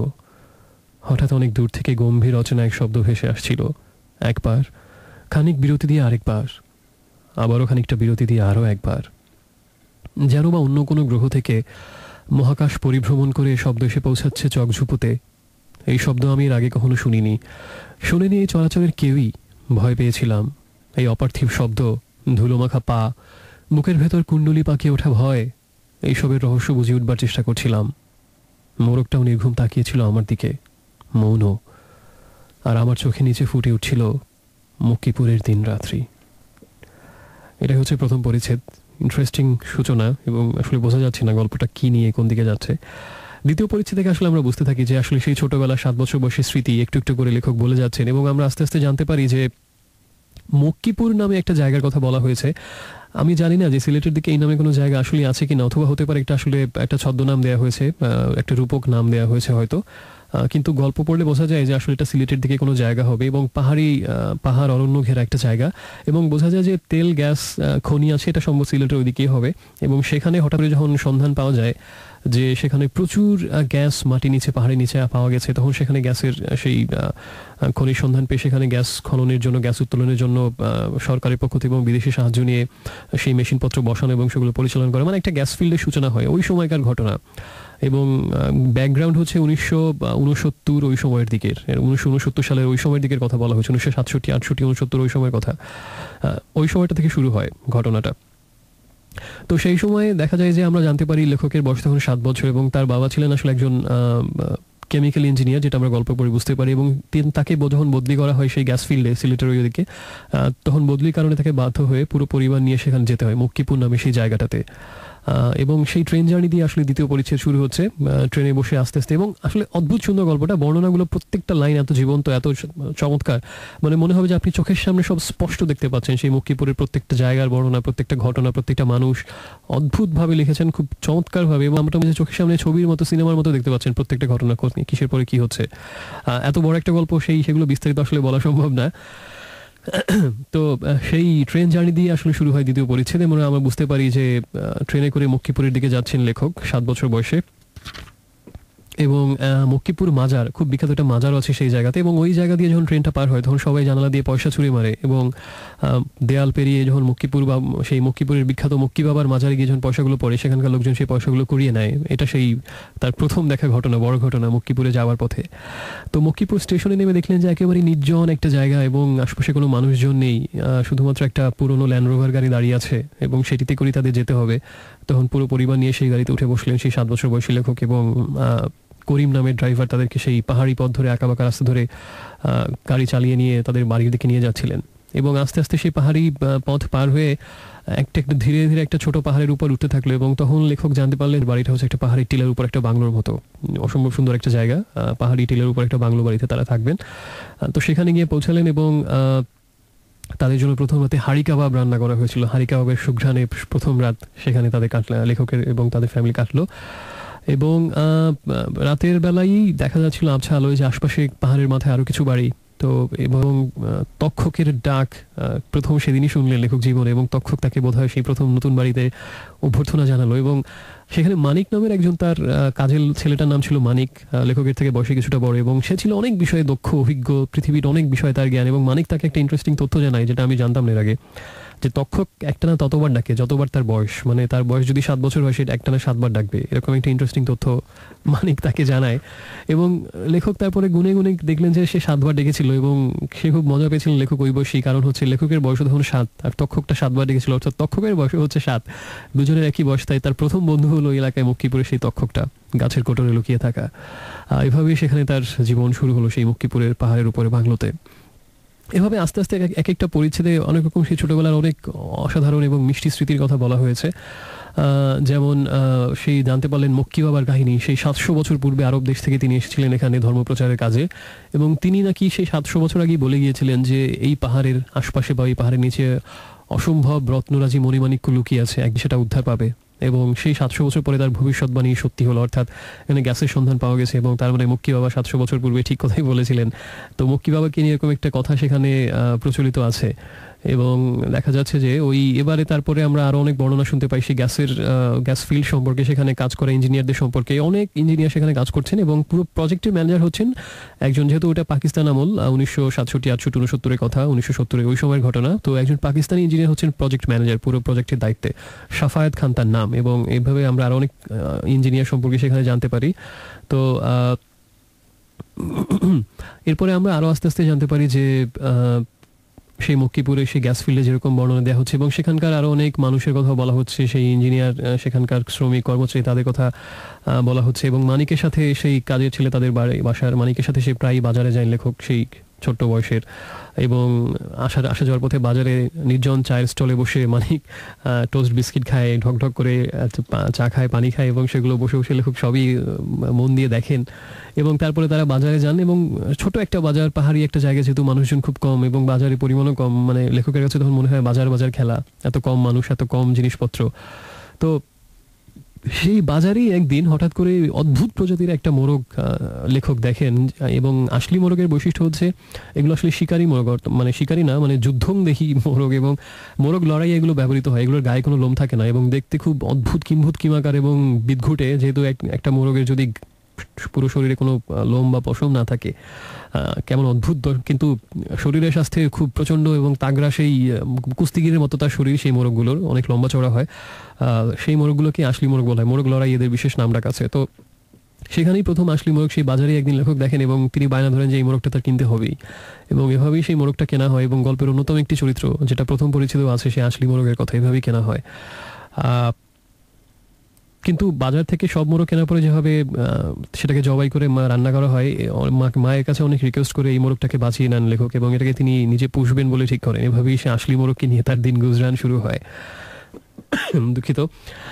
এরপরে আমরা মক্কিপুর স্কুলের বর্ণনা পাই যে সেইখানে যেহেতু মানুষ কম, স্কুলেও ছাত্রছাত্রী প্রায় নেই বললেই চলে। অল্প কয়েকজন ছেলে মেয়ে পাহাড়ের উপরে, পাহাড়ি সেই স্কুলে, পাহাড়ের একটু নিচে সমতলের উপরে সেই স্কুল, অল্প কিছু ছেলে মেয়ে সেখানে পড়াশোনা করে এবং তারা সকালবেলা দাঁড়িয়ে জাতিসংগীতের মতো একটা গান দিয়ে শুরু করেন যে পূর্ব বাংলা শ্যামলিমা, পঞ্চমদুরি তীরে অরুণিমা। পূর্ব বাংলার পাশাপাশি তারা পশ্চিমের 5 নদীকেও স্মরণ করেন এবং তারপরে তাদের স্কুল হয়। এবং ইন্টারেস্টিং হচ্ছে যে আমাদের লেখক যে স্কুলে ক্লাসে পড়তেন, ওই ক্লাসে মাত্র 2 জন ছাত্র, লেখক একজন এবং সেই তাদের যে ড্রাইভার করিম, মানে তাদের যে প্রথম রাতে তাদেরকে গাড়ি চালিয়ে বাসায় নিয়ে গিয়েছিল, সেই ড্রাইভারের করিমের যে সন্তান বোরহান, সেই বোরহানই হচ্ছে তার ক্লাসমেট। এবং যেহেতু এলাকায় একটি স্কুল, তাই উঁচু স্তর নিচু স্তর ধনী গরিব সবার ছেলে মেয়ে এক স্কুলেই পড়তো, আর কোনো স্কুল আশপাশে না থাকায়। এবং তাই তাদের ড্রাইভারের ছেলে বোরহান এবং লেখক দুজনেই ছিলেন সেই ক্লাসের 2 জন মাত্র স্টুডেন্ট, তারা পড়াশোনা করতেন সেই ক্লাসে। এবং তাদের যিনি প্রধান শিক্ষক, সে তাদের শিক্ষক রাধানাথ চক্রবর্তী, তার কথাও বলা হয়েছে, সাদা পাঞ্জাবি এবং ধুতি পরে আসতেন এবং নানা রকম কবিতা আবৃত্তি করতেন, শ্রেণী বৈষম্য নিয়ে অনেক কিছু ইঙ্গিত করতেন। আর দেখা যায় লেখক ঝর্ণা কলম দিয়ে লিখছেন এবং বোরহান, তার যেহেতু ঝর্ণা কলম নেই, সে পেন্সিল দিয়ে লিখছে। লেখক সুন্দর পরিষ্কার জামা জুতা পরে যাচ্ছেন, শার্ট প্যান্ট ইনটিন করে সুন্দর ক্লাসে যাচ্ছেন। আর সেই ড্রাইভারের ছেলে বোরহান দেখা গেল লুঙ্গি পরে স্কুলে যাচ্ছে এবং পায়ে লেগে থাকছে ধুলো কাদা, যেহেতু তার জুতা নেই। এভাবেই 2 অসমমেরুর 2 ক্লাসমেট, একটা ক্লাসে 2 জন মাত্র ছাত্র, এভাবেই তাদের পড়াশোনা এগিয়ে যায়। এবং এভাবে আমরা আরো অনেক ছোট ছোট অনেক ঘটনা জানতে পারি তার ছোটবেলা। সেটা হচ্ছে যে দুজনে মাঝে মাঝে স্কুল শেষ হলে বিভিন্ন রকম অভিযানে যেতেন। অনেক, যেহেতু পাহাড়ি এরিয়া, ছোট ছোট উঁচু নিচু অনেক পাহাড় টিলা, তো তারা এক এক দিন এক এক পাহাড়ের উদ্দেশ্যে বেরিয়ে যেতেন নানা রকম বিশেষ অ্যাডভেঞ্চারে। এবং বোরহান যেহেতু ওখানকারই সন্তান এবং একেবারেই সেই দুষ্ট, মানে দোব সমাজের প্রতিনিধি, সে যেহেতু কোনো অফিসারের সন্তান না, তাই সব গাছ তার চেনা, সব পাখি তার চেনা এবং প্রকৃতি অনেক রহস্য তার জানা। যেমন সে একদিন অনেক উঁচু পাহাড়ের ঢালে আমলকি একটা গাছের সন্ধান পায় যেখানে প্রচুর আমলকি ধরে আছে। সেই আমলকি খাওয়ার কৌশলটা লেখককে শেখায়। এটা আমিও জানতাম না, এখান থেকেই প্রথম শিখলাম। সেটা হচ্ছে যে আমলকি নাকি একবারে বড় কামড় দিতে হয় না, প্রথমে দাঁতের মাঝখানে রেখে ছোট করে একটু কামড় দিতে হয়। তখন যে রসটা বের হয়ে আসে সেটা নাকি খুব তিতা হয়, ওটাকে বোরহানের ভাষায় এটাকে বলে কষ্টা। তো সেই কষ্টাটা যখন মুখে আমাদের ছড়িয়ে যাবে তখন প্রচণ্ড তিতা একটা বাজে একটা অনুভূতি হবে। কিন্তু এরপরে ওই একই জায়গাতে নাকি আস্তে আস্তে একটু একটু করে চাপ বাড়াতে হয় এবং তখন আস্তে আস্তে নাকি অন্য একটা যখন রস বের হতে থাকে তখন বোরহানের ভাষায় যে সেই কম আমলকির রস যত দ্রুত না বের হবে তার থেকে আরো অনেক দ্রুত বেগে আমাদের মুখের ভেতর থেকে লালা এসে ওটার সাথে মিশ্রিত হয়ে রাসায়নিক বিক্রিয়ার মাধ্যমে নতুন একটা স্বাদের জন্ম নেয় এবং সেটা নাকি অপার্থিব, তার কোনো তুলনা হয় না এবং সেটা কোনো রকম মিষ্টি স্বাদ। এরকম একটা আমলকি খাওয়ার কৌশলও বোরহান তাকে শেখায়, খুব ইন্টারেস্টিং। তো এগুলো আমরা দেখে তাদের সেই শৈশবের দুরন্ত সেই দিনগুলোর কথা আমরা আস্তে আস্তে জানতে পারি এবং পড়তে পড়তে একটা অন্যরকম ভালো লাগা কাজ করে এবং খুব দ্রুত আমরা এগিয়ে যাই সেই ছোটবেলার বর্ণনায়। এভাবে এরপরের পরিচ্ছেদে আমরা জানতে পারি আরেকজন ক্যারেক্টারের কথা, আফসানা তার নাম। আফসানা হচ্ছে সেই যে পাকিস্তানি ইঞ্জিনিয়ার এবং chief engineer project manager Shafayet খান, তার মেয়ে আফসানা, তাদেরই বয়সী। কিন্তু আফসানার সাথেও দেখা যাচ্ছে যে আমাদের লেখক খেলতে যাচ্ছেন ছোটবেলা, তাদের বাসায় গিয়ে প্রায় বসে থাকছেন এবং ওই এলাকার একমাত্র টেলিভিশন ছিল আফসানাদের বাসায়, যেহেতু আর কারো বাসায় ওই সময় অনেক আগের কথা, আর কারো বাসায় টেলিভিশন ছিল না, তাই টিভি দেখার জন্য মাঝে মাঝে আফসানাদের বাসায় আমাদের লেখক যেতেন এবং বসে বসে টিভি দেখতেন। কিন্তু ভাষার ব্যবধানের কারণে তারা যেহেতু উর্দুভাষী ছিল, দেখা যেত যে ওই বোরহানের সাথে যেরকম একটা সহজ বন্ধুত্ব হয়ে গিয়েছিল, আফসানার সাথে সেটা হয়নি। ওই যে লেখকের ভাষায় ভাষার একটা দেয়াল সবসময় দাঁড়িয়ে থাকতো দুজনের মধ্যে। তো আফসানার মা সেই পাকিস্তানি মহিলা, যার নাম ছিলেন কি যেন তার নাম ছিলেন, আচ্ছা তার নাম যাই থাক না কেন, নামটা এই মুহূর্তে খুঁজে পাচ্ছি না। তো তিনি খুব গম্ভীরভাবে বসে থাকতেন, মাথায় ঘোমটা দিয়ে সবসময় সালোয়ার কামিজ পরে, আর আফসানাও বসে বসে টিভি দেখতো এবং তারা উর্দুতে বাতচিত করতো। তো এই কারণে তাদের সাথে আড্ডা জমতো না লেখকের এবং তিনিও চুপচাপ বসে টিভি দেখতেন। এইভাবে আফসানার কথা আমরা জানতে পারি। আরও একজন দম্পতির কথা আমরা জানতে পারি। ফরাসি একজন ইঞ্জিনিয়ার ছিলেন, ফ্রেঞ্চ এক ইঞ্জিনিয়ার এবং তার স্ত্রী, সেই ইঞ্জিনিয়ার নাম শ্যাব্রোল। তারা থাকতেন একটা অন্যরকম রেস্ট হাউসে, তাদের সামনে আবার সুইমিং পুল ছিল সেই রেস্ট হাউসের। এবং মাঝে মাঝে একদিন লুকিয়ে সেই রেস্ট হাউসের ওদিকে চলে গিয়েছিলেন আমাদের ছোট লেখক এবং গাছের পাতার আড়ে লুকিয়ে দেখছিলেন যে সেই সুইমিং পুলে সেই ফরাসি ইঞ্জিনিয়ার শ্যাব্রোলের স্ত্রী সাঁতারের পোশাক পরে সাঁতার কাটছেন সুইমিং পুলে এবং ডুব সাঁতারের মতো শুশুকের মতো একবার পানির নিচে ডুবে যাচ্ছেন, আবার উঠছেন। এবং তিনি দূরে দাঁড়িয়ে অবাক হয়ে দেখছিলেন ছোট লেখক। এবং একটা সময় সেই শ্যাব্রোল ইঞ্জিনিয়ারের স্ত্রী যখন তাকে দেখতে পান, তখন তিনি হ্যালো লিটল বয় বলে যখন তাকে ডাকেন, তিনি প্রচণ্ড লজ্জা পেয়ে সেখান থেকে এক দৌড়ে একবারে বাসায় চলে আসেন। এরকম অনেক ইন্টারেস্টিং ছোটবেলার ঘটনায়, যেটা হয়তো আমাদের অনেকের ছোটবেলার সাথে মিলে যাবে অনেক কিছু। পড়তে পড়তে আস্তে আস্তে আমরা এগিয়ে যাই গল্পের ভেতরে। তারপরে আমরা আরেকটা পরিচ্ছেদে আমরা জানতে পারি যে হাসলি মোরগের কথা আবারও বলা হয়েছে, যে তার যে 3টা আঙুল সে প্রদর্শন করে রাখে, একটা আঙুল সে আসলে লুকিয়ে রাখে, এটাই তার সবচেয়ে শক্তিশালী আঙুল, ওটা হচ্ছে সবচেয়ে লম্বা এবং ওটা দিয়ে যুদ্ধের সময় সে আঘাত করে প্রতিপক্ষের বুকে। ওই আঙুলটাই হচ্ছে হাসলি মোরগের সবচেয়ে প্রধান অস্ত্র। তো সেটাও আমরা আস্তে আস্তে জানতে পারি। এবং একদিন সেই খাঁচা থেকে বের করে হাসলি মোরগকে নিয়ে লেখক পাহাড়ে ঘুরতে গিয়েছিলেন একদিন এবং পাহাড়ে তাকে ছেড়ে দেন। এবং মুক্তির আনন্দে প্রথম যেহেতু সে খাঁচার বাইরে এসে ইচ্ছে মতো পাহাড়ের উপর ঘুরে বেড়াচ্ছিল সেই মোরগটা, এবং হঠাৎ করে আকাশে উঠতে থাকা একটা চিল সেটা দেখতে পেয়ে প্রায় ছো মেরে ওটাকে শিকার করে নিয়ে যাচ্ছিল। এমন অবস্থায় লেখক তাকে উদ্ধার করে আবার বুকে জড়িয়ে হারানো স্বর্গ ফিরে পাওয়ার মতো একটা অনুভূতিতে আচ্ছন্ন হন। এবং তখন আমরা বুঝতে পারি যে আসলে মোরগটার জন্য তার কি পরিমাণ বাৎসল্য, যেটা ভবিষ্যতে আমরা আরও দেখবো গল্পের শেষ দিকে গিয়ে। এবং এরপরে আমরা আরও অনেক কিছুই জানতে পারি, যে পাহাড়ি বৃষ্টি এবং সিলেট অঞ্চলে প্রচুর বৃষ্টিপাত হয় এবং সেই বৃষ্টির কথাও বলা হয়েছে, যে এক নাগারে অবিরাম 3 দিন 4 দিন ধরে ঝড়ো ঝড়ো বৃষ্টি ঝরছে তো ঝরছেই, এবং সারাদিন সেই বৃষ্টির শব্দ শোনা এবং রাতের মধ্যে ঘুমের মধ্যে সেই বৃষ্টির শব্দ ফিল করতেন লেখক শুয়ে শুয়ে। এবং এরপর আরও অনেক কিছু আমরা জানতে পারি, যে সেখানে যেহেতু অনেকগুলো ফ্যামিলি সেই গ্যাস ফিল্ডে, অনেক ইঞ্জিনিয়ার এবং তাদের ফ্যামিলি, কেউ কেউ আবার ব্যাচেলর, তাদের কথাও বলা হয়েছে। এবং তাদের একটা ক্লাব ঘর আছে, সেই ক্লাব ঘরে প্রতিদিন অফিসের পরে সন্ধ্যায় সবাই জমায়েত হন, সেখানে কেউ কেউ তাস খেলে, কেউ বা টেবিল টেনিস খেলে, কেউ বা গান গাইছে এরকম। এবং আমরা সেখানে তখন আরও কিছু ক্যারেক্টারের কথা জানতে পারি। আমরা স্পেশালি একজনের কথা আমরা জানতে পারি বিশেষভাবে, তিনি হচ্ছে লিপি আপা নামের একজন। তিনি বয়সে অনেক বড় লেখকের থেকে, হয়তো কিশোরী বা তরুণী একজন, কিছুদিন পরে ইউনিভার্সিটিতে ভর্তি হবেন এমন একজন তরুণী, উচ্ছল সুন্দরী তন্নি একজন তরুণীর কথা আমরা জানতে পারি, যিনি অসাধারণ টেবিল টেনিস খেলেন। এবং তার ইচ্ছা যে এসএসসি বা এইচএসসি কমপ্লিট হয়ে গেলেই তিনি ঢাকায় গিয়ে যখন ভর্তি হবেন ন্যাশনাল টেবিল টেনিস চ্যাম্পিয়নশিপে নাম লেখাবেন, এবং তার স্বপ্ন সাধন ওই টেবিল টেনিস জুড়েই। তার সাথে কেউই পারে না, একমাত্র ইঞ্জিনিয়ার জাহিদ নামের একজন ইঞ্জিনিয়ার আছেন, একমাত্র তিনি তার সাথে যেতেন। একমাত্র ওনার সাথে ছাড়া বাকি সবার সাথেই যেহেতু লিপি আপা জিতে থাকেন, তাই প্রচণ্ড একটা তীব্র প্রতিদ্বন্দ্বিতা তৈরি হয় ইঞ্জিনিয়ার জাহিদ এবং লিপি আপার মধ্যে। এবং তার সাথে হেরে রাগে দুঃখে ব্যাট ছুঁড়ে মারেন লিপি আপা, প্রচণ্ড কষ্টে, এরকম আমরা দেখতে পাই। এবং এই ভয়াবহ প্রতিদ্বন্দ্বিতায় একটা সময় অবশ্য এই তীব্র বিরাগ একটা সময় প্রবল অনুরাগের মধ্যে দিয়ে শেষ হয়, সে কথায় পরে আমরা যাচ্ছি। এবং বাকিরাও বিভিন্ন সময় এরকম ক্লাবে বিভিন্ন রকম মজার ঘটনা আমরা শুনতে পাই। এছাড়া আরও অনেক ঘটনাই আমরা জানতে পারি এত বড় একটা গল্পের মধ্যে। যেমন লেখকের বাবার শখ ছিল দাবার এবং শিকারের, তো সেই ছোট আমাদের লেখককে নিয়ে তার বাবা প্রায় শিকারে যেতেন এবং দেখা যেত যে পাখি শিকার করতে গিয়ে যখনই বন্দুক ছুটছেন তার বাবা, লেখক গিয়ে তার বন্দুকটা নামিয়ে দিচ্ছেন যে না, পাখির প্রতি তার খুব ছোটবেলা থেকে অন্যরকম একটা দরদ ছিল এবং তাই পাখি শিকার করতে দেখলেই তার সায় দিতেন না, তিনি গিয়ে বন্দুকটা নামিয়ে দিতেন এবং তার বাবা আবার হেসে শিকার না করেই বাড়ি ফিরে আসতেন। এরকম অনেক ঘটনা আমরা আস্তে আস্তে জানতে পারি। তারপরে আরও কিছু, আমি খুব দ্রুত এগিয়ে যাই কারণ অনেক বড় গল্প যেহেতু। আফসানার কথা আবার বলা হয়েছে। আফসানার সাথে সেই টিলো এক্সপ্রেস খেলা, অর্থাৎ লুকিয়ে থাকা, তারপর লুকানো স্থান থেকে বের হয়ে এসে টিলো এক্সপ্রেস আবার আরেকজন চোর হবে, সেই খেলার কথা বলা হয়েছে। এবং আমরা হাবিবুর রহমান নামের আরেকজন ক্যারেক্টারের কথা জানতে পারি, যার সাথে সেই পাকিস্তানি ম্যানেজার শাফায়েত খানের স্ত্রীর একটা মানে সীমা লঙ্ঘিত সম্পর্কের কথাও আমরা আস্তে আস্তে হয়তো জানতে পারি। এবং সে আবার খুব ভালো গান গেয়ে থাকেন হাবিবুর রহমান, এবং সেই শাফায়েত খানের স্ত্রীকে গান শোনান, মুঝে তুম নারসিগিরা তো রাহে হো, মুঝে তুম কাভি ভি ভুলা না সাকোগি। এরকম অনেক গানের কথা আমরা শুনতে পাই। আর অনেক ঘটনা আমরা এখানে দেখতে পাই যে একসময় সেই কলোনির সেই পাহাড়ি উপরের সেই পাহাড়ি এলাকার সব পরিবারগুলো মিলে একটা দিন পিকনিকে গেলেন চাঁদহাটি ঝর্ণার কাছে, এবং দুটো ট্রাকে করে তারা সবাই পিকনিকে গেলেন। অনেক সুন্দর সুন্দর, মানে মনে হয় একটা ছবির মতো, গল্পের মতো কিছু সুন্দর দিনের ছবি আমরা দেখতে পাচ্ছি। চমৎকার লাগে পড়তে একটার পর একটা পরিচ্ছেদ যখন আমরা এভাবে এগিয়ে যাই। দুটো ট্রাকে করে সবাই পিকনিক করতে গেলেন, একটাতে রান্নাবান্নার সরঞ্জাম, সাজ সরঞ্জাম, এবং আরেকটাতে সেই গ্যাস ফিল্ডে সবাই।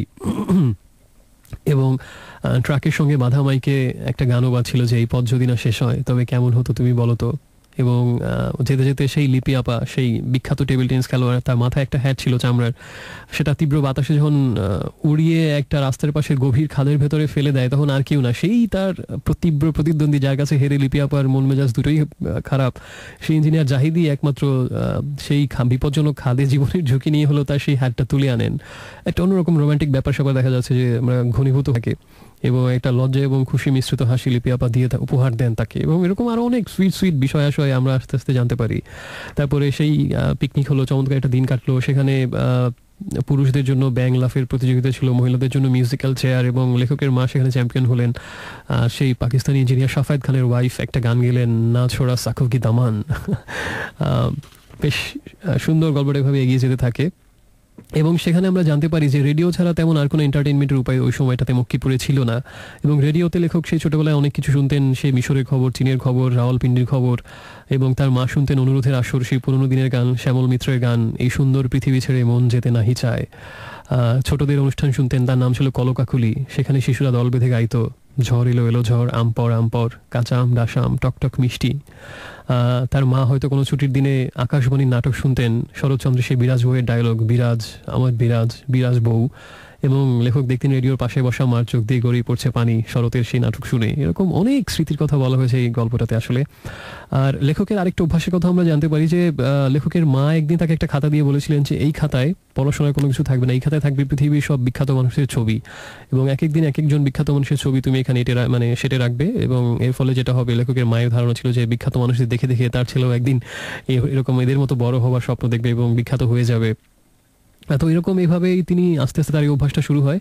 এবং সেখানে অনেক বিখ্যাত লোকের ছবি খাতা দিয়ে আঠা দিয়ে গাঁথা ছিল, যেমন সেখানে ছিল সেই প্রথম চাঁদ জয় করা অ্যাপোলো 13 করে সেই তিনজন, মাইকেল কলিন্স, এডুইন অলড্রিন, এবং তাদের ছবি ছিল। তারপরে আরও অনেকে ছিল, মোহাম্মদ আলী ক্লের ছবি ছিল। এবং এই খবরটা আস্তে আস্তে চারদিকে প্রকাশিত হয়ে যায় এবং সবাই জানেন, এবং সবাই তাকে, সেই বড় বড় ইঞ্জিনিয়াররা, বড় বড় অফিসাররা সবাই তাকে সহজে এই ছোট্ট শিশুটার এই শখের কথা শুনে যে যেখান থেকে পারেন বিভিন্ন রকম বিখ্যাত লোকের ছবি এনে সেখানে তাকে তার খাতায় সেই লাগানোর ব্যবস্থা করে দেন। এবং সেখানে পেলের ছবি ছিল, আর অনেকের ছবি ছিল। এবং শার্ল দ্য গলে, সেই ফ্রেঞ্চ দম্পতির কাছ থেকে শার্ল দ্য গলের ছবি পেয়েছিলেন, এবং এভাবে অনেকের কাছ থেকে অনেক বিখ্যাত লোকের ছবি পেলেন, এবং তার খাতায় আস্তে আস্তে সেগুলো ভরাট হচ্ছিল। এবং লিপি আপা যেহেতু খেলাধুলার প্রতি খুব ইন্টারেস্টেড, তিনি দিয়েছিলেন পেলের ছবি, এবং ছবি নেওয়ার উসিলায় মাঝে মাঝে লিপি আপার ঘরে যেতেন সেই ছোট লেখক, সেই সুন্দরী তন্নি তরুণী, এবং কি মন দিয়ে লিপি আপা তার খাতায় ছবিগুলো সেটে দিতেন। এবং মুগ্ধ বিস্ময় লেখক দেখতেন যে সেই তন্নি তরুণী কি মন দিয়ে নিবিড়ভাবে তার খাতায় ছবি সেটে দিচ্ছে। এবং তখন লেখকের ভাষা একটু বলি যে আটোসাটো ট্রাকস্যুট, টান টান করে বাঁধা চুল, মাথায় ক্যাপ, লড়াকু ক্লাব ঘরে লিপি আপার সঙ্গে ঘরের লিপি আপার কোনো মিল নেই। ঘরে লিপি আপার চুল খোলা, আলু থালু, মেঝেতে ঝুঁকে পড়ে আমার খাতায় যখন আঠা দিয়ে পেলের ছবি লাগাচ্ছেন, দেখছিলাম তার চুল গিয়ে পড়ছে পেলের বুটের উপর। তার গলায় চিকচিক করছে চিকন সোনার চেইন। আঠা লাগাতে লাগাতে লিপি আপা আমাকে বলেছিলেন, টেবিল টেনিস শিখবি? আমি ঘাড় নেড়ে সম্মতি দিয়েছিলাম। তিনি বলেছিলেন যে সেই পুরনো কথা যে স্কুলের পরীক্ষার পরে টেবিল টেনিস চ্যাম্পিয়নশিপ খেলবেন। তো একটা সময় আমরা এভাবে আস্তে আস্তে আরও অনেক কিছু জানতে পারি। তারপরে আমরা একটা সময় আমরা জানতে পারি যে যেহেতু ফ্রান্স থেকে মেশিনগুলো আনা হয়েছে সেই গ্যাস ফিল্ডে গ্যাস তোলার জন্য, এবং ফ্রান্সের ইঞ্জিনিয়ারদের তত্ত্বাবধানে এই পুরো প্রজেক্টটি পরিচালিত হচ্ছে। এজন্য বড় কয়েকজন অফিসারকে ফ্রান্সে ট্রেনিংয়ের জন্য পাঠানো হবে, এবং লেখকের বাবাও তাদের মধ্যে একজন নির্বাচিত হন। 3 জন যাচ্ছেন সেখানে, তাদের মধ্যে লেখকের বাবাও ছিলেন একজন, এবং সবার মধ্যে ব্যাপক উত্তেজনা। ফ্রান্স নিয়ে শুধু কথাবার্তা হচ্ছে, আইফেল টাওয়ার এবং ভিক্টর হুগো, নেপোলিয়ান, এইসব নামগুলো বাসায় খুব উচ্চারিত হচ্ছে, এবং পাসপোর্ট করা হলো, শীতের কাপড় চোপড় কেনা হলো, এবং একদিন বাবাকে তারা বিমান আসলেন এবং চলে গেলেন ফ্রান্সে। এবং বাবার অনুপস্থিতিতে গ্রাম থেকে দাদু আসলেন, এবং যেহেতু বাসায় কেউ নেই, এবং দাদু এসে শুরু করলেন তার গল্পের ভান্ডার। এবং দাদুরা যে পৃথিবীর আজগুবি সব গল্প শোনাতে পারে, এটা লেখক সেই প্রথমবার দেখলেন। এবং নানা রকম আজগুবি বিভিন্ন রকম গল্প প্রতি রাতে দাদু তাকে শোনান। এরকম অদ্ভুত সুন্দর ছোটবেলার কিছু স্মৃতি আমরা এই গল্পের মাধ্যমে জানতে পারি। তারপরে আমরা আরও দেখতে পারি যে ফ্রান্স থেকে অবশেষে তার বাবা ফিরে আসলেন, এবং তাদের জন্য অনেক উপহার নিয়ে এসেছিলেন, এবং সেগুলো দিয়ে প্রথম বাইনোকুলার জীবনে চোখে দেখলেন লেখক। এবং ফ্রান্স থেকে আনা সেই বাইনোকুলার দিয়ে দেখলেন যে অনেক দূরের পাহাড় হঠাৎ করে কি অদ্ভুত একটা অন্যরকম বিষয় নিয়ে একেবারেই কাছে চলে আসে। বিটলসের সিডি নিয়ে, মানে সিডি তো তখন ছিল না, দুঃখিত, মানে সেই রেকর্ডগুলো নিয়ে এসেছিলেন। বিটলসের লেট ইট বি গান বাজতো তখন তাদের বাসায়, এবং মেঝেতে পাউডার ফেলে ফ্রান্স থেকে শিখে আসা টুইস্ট নাচ শেখাতো বাবা তাকে। অদ্ভুত সব মিষ্টি স্মৃতি একটা পরিবারের, একটা ছোট্ট একটা পাহাড়ি কলোনির অদ্ভুত সুন্দর কিছু ছবি আমরা টুকরো টুকরো ছবি ভাবে আমরা আস্তে আস্তে জানতে পারি, দেখতে পাই। এবং লেখকের বাবার সাথে আরও একজন গিয়েছিলেন, লতিফ সাহেব, অর্থাৎ লিপি আপার বাবা লতিফ সাহেব। তিনিও গিয়েছিলেন এবং তিনিও অনেক কিছু ফ্রান্স থেকে এনেছেন, এবং ব্যতিক্রমী একটা উপহার তিনি এনেছেন লিপি আপার জন্য, একটা লাল টেবিল টেনিস ব্যাট, যেহেতু টেবিল টেনিস হচ্ছে তার ধ্যান জ্ঞান সাধনা। তো এবং এরকম বিভিন্ন কি এনেছে, কার জন্য কি ফ্রান্স থেকে, এগুলো নিয়ে অনেক উত্তেজনা ছোটদের মধ্যে বড়দের মধ্যেও। কিন্তু ইন্টারেস্টিং বিষয় হলো 3 জনের যে আরেকজন, অর্থাৎ ইঞ্জিনিয়ার জাহিদ, সেই লিপি আপার প্রতিদ্বন্দ্বী, একমাত্র সে কোনো কিছু আনেনি। তো সবাই খুব অবাক যে এত কিছু মানুষ নিয়ে আসলো ফ্রান্সে, সে কেন নিয়ে আসেনি। তো সে আবার একটু বামপন্থী রাজনীতির সাথে জড়িত ছিল, কমিউনিস্ট অনেকের ভাষায়। তো এই কারণে বলা হতো সে কমিউনিস্ট, যেহেতু তাই কোনো কিছু নিয়ে আসেনি। কিন্তু ইন্টারেস্টিং ব্যাপার হচ্ছে পরের পরিস্থিতি আমরা জানতে পারি যে আসলে সে কোনো কিছুই নিয়ে আসেনি, এই কথাটা সত্যি না। একটা ছোট বাক্স সে নিয়ে এসেছে, এবং একদিন চুপি চুপি আমাদের ছোট লেখককে ইঞ্জিনিয়ার জাহিদ ডেকে নেন এবং বলেন যে এই বাক্সটা লিপি আপার হাতে তুলে দিতে। তো আমরা তখন বুঝতে পারি বিষয়টা আসলে কি, এবং সেই খাতার ছবি সংগ্রহের উছিলায় একদিন লিপি আপার বাসায় গিয়ে বাক্সটা তাকে লেখক তার হাতে তুলে দেন, এবং আমরা বুঝতে পারি ইঞ্জিনিয়ার জাহিদ ফ্রান্স থেকে আর কোনো কিছু না আনলেও ঠিকই লিপি আপার জন্য একটা গিফট নিয়ে এসেছেন ঠিকই। এবং আমি বই থেকে একটু পড়ি, বাক্স অন্তর্পণে খুলেছিলেন, আমি দেখতে পাচ্ছিলাম লিপি আপার চোখ দিয়ে পানি গড়িয়ে পড়ছে। তো বোঝাই যাচ্ছে সেই দুজনের মধ্যে একটা অন্যরকম অনুরাগ জন্ম নিচ্ছে, এবং লেখকের হয়তো সেই পুরোপুরি তার স্বরূপ বুঝতে অক্ষম, কিন্তু তার শৈশবের চোখ দিয়ে সব ঘটনাই তার মনে আছে। এরপরে আমরা আরও অনেক ঘটনার মাধ্যমে আস্তে আস্তে ধীরে ধীরে এগিয়ে যাই, এবং 23 নম্বর পরিচ্ছেদে আমরা গিয়ে দেখি যে সেই আশলি মোরগের কথা আরেকবার আমরা দেখতে পাই, এবং এবার তাকে প্রথম যুদ্ধে নামানো হয়, যেহেতু তার বৈশিষ্ট্যই হচ্ছে যুদ্ধে জয়ী মোরগ, মোরগ যুদ্ধের বিখ্যাত কুতুব সে। তো তার প্রথম মোরগ যুদ্ধের দিন আমরা দেখতে পাই, আচ্ছা ইন্টারেস্টিং বিষয় আমরা বলি, মোরগটাকে যুদ্ধে আজকে নামাতে হবে এরকম প্ল্যান নিয়ে মানিক আর সে লেখক একদিন বের হয়, এবং দুটো মোরগকে তারা দেখেন যে উদ্দেশ্যহীনভাবে ঘুরে বেড়াচ্ছে, একটি নারী মোরগ এবং একটি স্ত্রী মোরগ। তো জীবনেই প্রথম হয়তো নারী মোরগ দেখেছে সেই আশলি মোরগটা, যে কারণে সে ব্যাপক রোমান্টিক হয়ে যায়, এবং বিভিন্ন রকম শব্দ করে বিভিন্ন রকম আওয়াজ তুলে সেই নারী মুরগির আর কি দৃষ্টি আকর্ষণে সে একটা ব্যর্থ চেষ্টা করে, কিন্তু সেই সাদা মুরগিটা তাকে কোনো রকম পাত্তাই দেয় না। তখন সে তার সঙ্গী পুরুষ মোরগের উপরে ঝাঁপিয়ে পড়ে তীব্র এক আক্রোশ নিয়ে, এবং দুজনের মধ্যে প্রবল মারামারি হয়।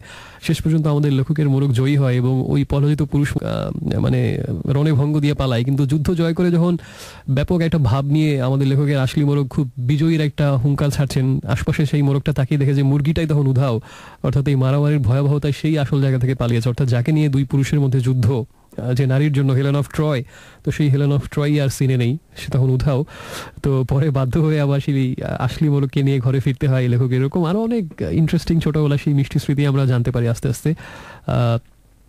এরপরে আমরা আরো অনেক ঘটনায় জানতে পারি যে তারা প্রায় স্কুলের পরে সেই বোরহান তার সেই একমাত্র ক্লাসমেট তাদের ড্রাইভারের ছেলে এবং আমাদের লেখক দুজনে রেল লাইনের উপরে হাঁটতে যেতেন এবং রেল লাইনের দুই পাশে দুজন দাঁড়াতেন এবং দুজনে হাত ধরে ওই দুই পাশের দুই পাদের উপর দিয়ে দুজনে হেঁটে যেতেন অজস্র পথ। এরকম অনেক স্মৃতি আমরা জানতে পারি আস্তে আস্তে।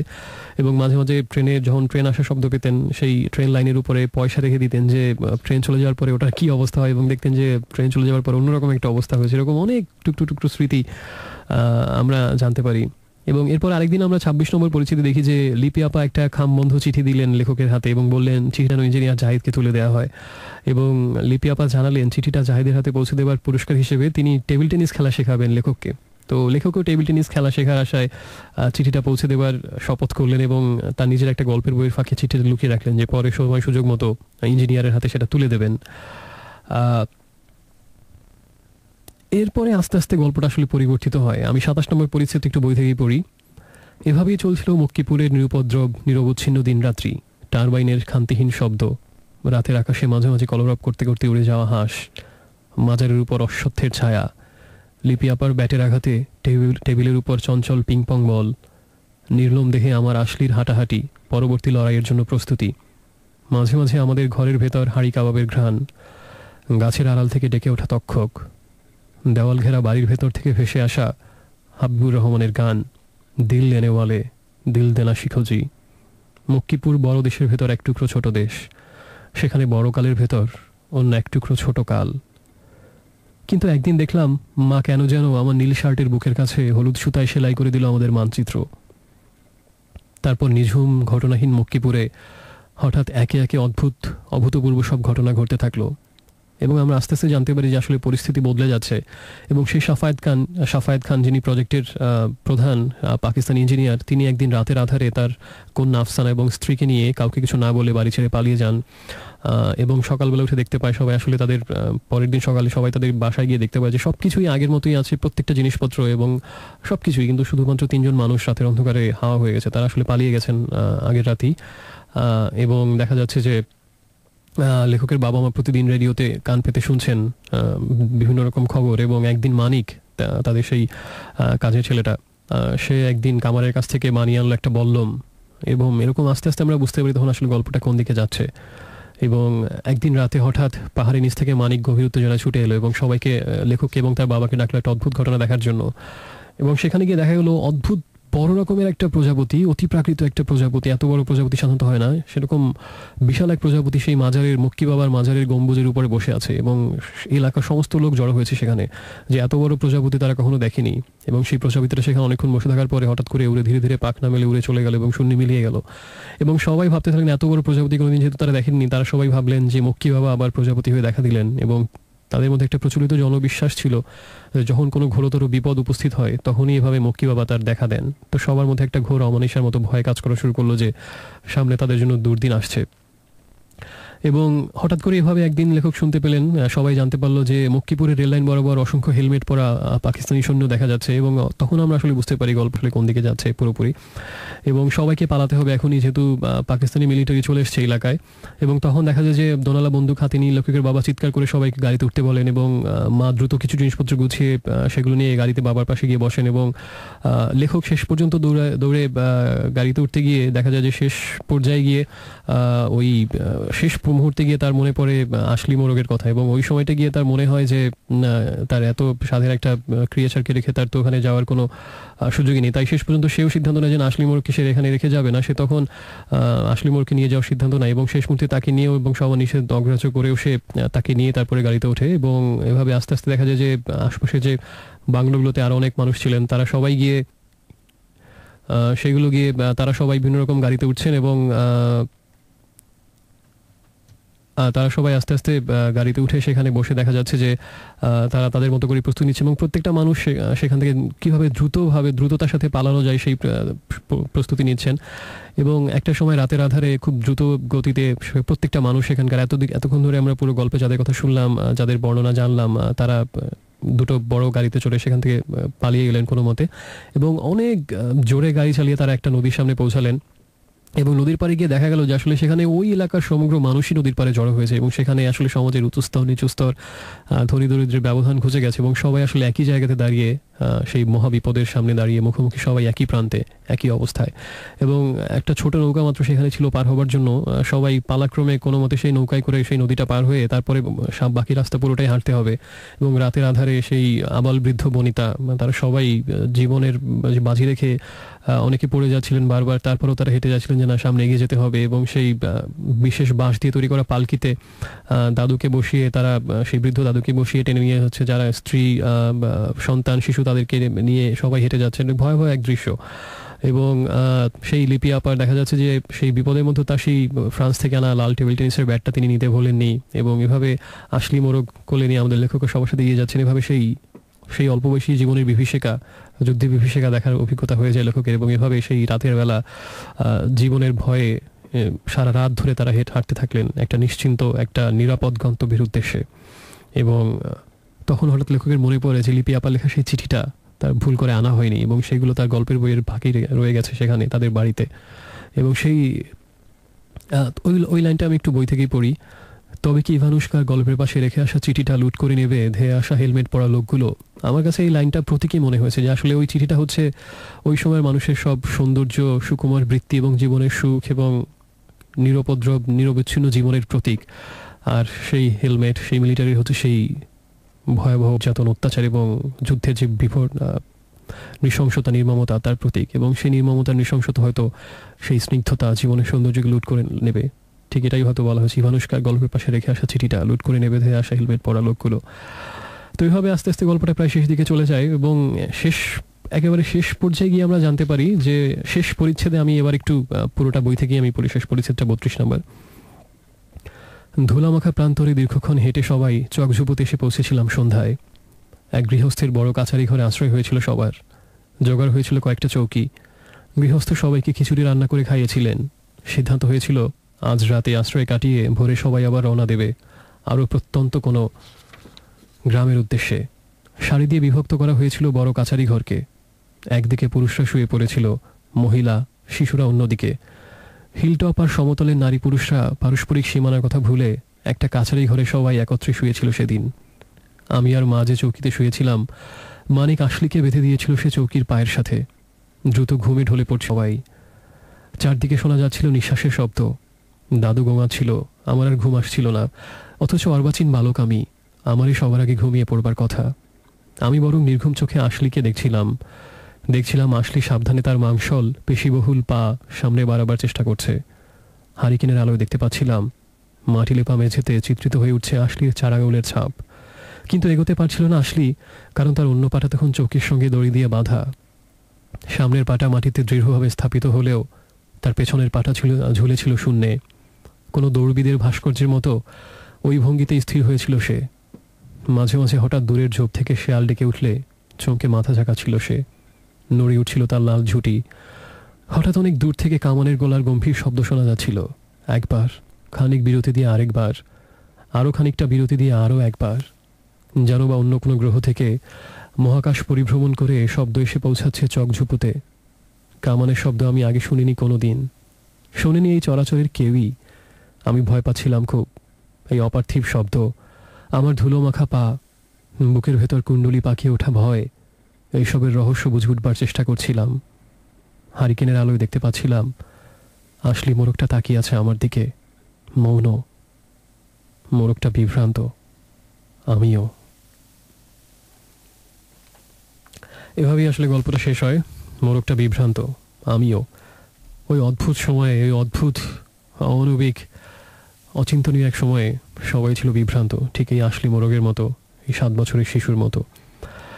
আর আমার কাছে মনে হচ্ছে এখানে আশলি মোরগটা আসলে একটা প্রতীকী অর্থে ব্যবহৃত হয়েছে। ওই মোরগটা ছিল আসলে ওই সময়ের সেই মুক্তিকামী প্রতিবাদ মুখর হাজারো লক্ষ কোটি বাঙালিরই প্রতীক, যাদের এক পা দড়ি দিয়ে বাঁধা বন্দিত্বের নিগড় শিকলে, আর আরেক পা ছিল মুক্ত। এবং সেই পাটা কাদামাটির উপর যেমন তার 4 আঙুলের প্রবল ছাপ সে রেখে দিচ্ছে প্রত্যেকটা পদক্ষেপে, ঠিক সেরকমই বলিষ্ঠ ছিল তাদের চেতনা। আবার একদিকে আরেক পা সে খাটের এক খুঁটির সাথে বাঁধা দড়ি দিয়ে। ঠিক ওই সময়ের মুক্তিকামী মানুষেরই এক প্রতীক। সে যুদ্ধে যেতে চায় ওই মোরগটা, যেহেতু যুদ্ধের মুরগি সে আশলি মোরগ।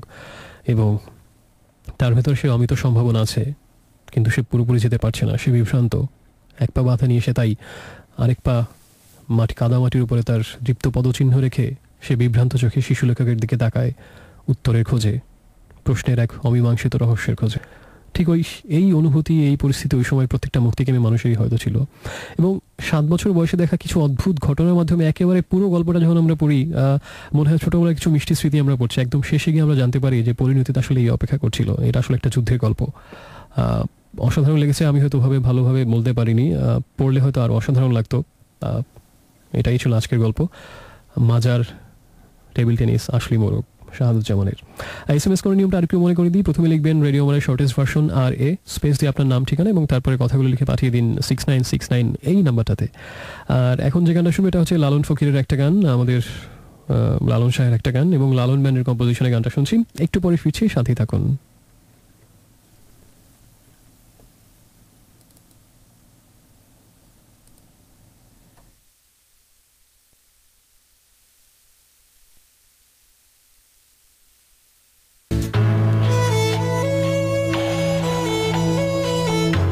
So friends, welcome back once again. শুনছেন রেডিও আমার 8.4 FM, শুনছেন ড্রিমস অ্যাভিনিউ, আর শুনছেন এই নির্ঘুম বন্ধু ইরাজকে। আরেকবার সময় যখন 1:42 তখন আরেকবার স্বাগত।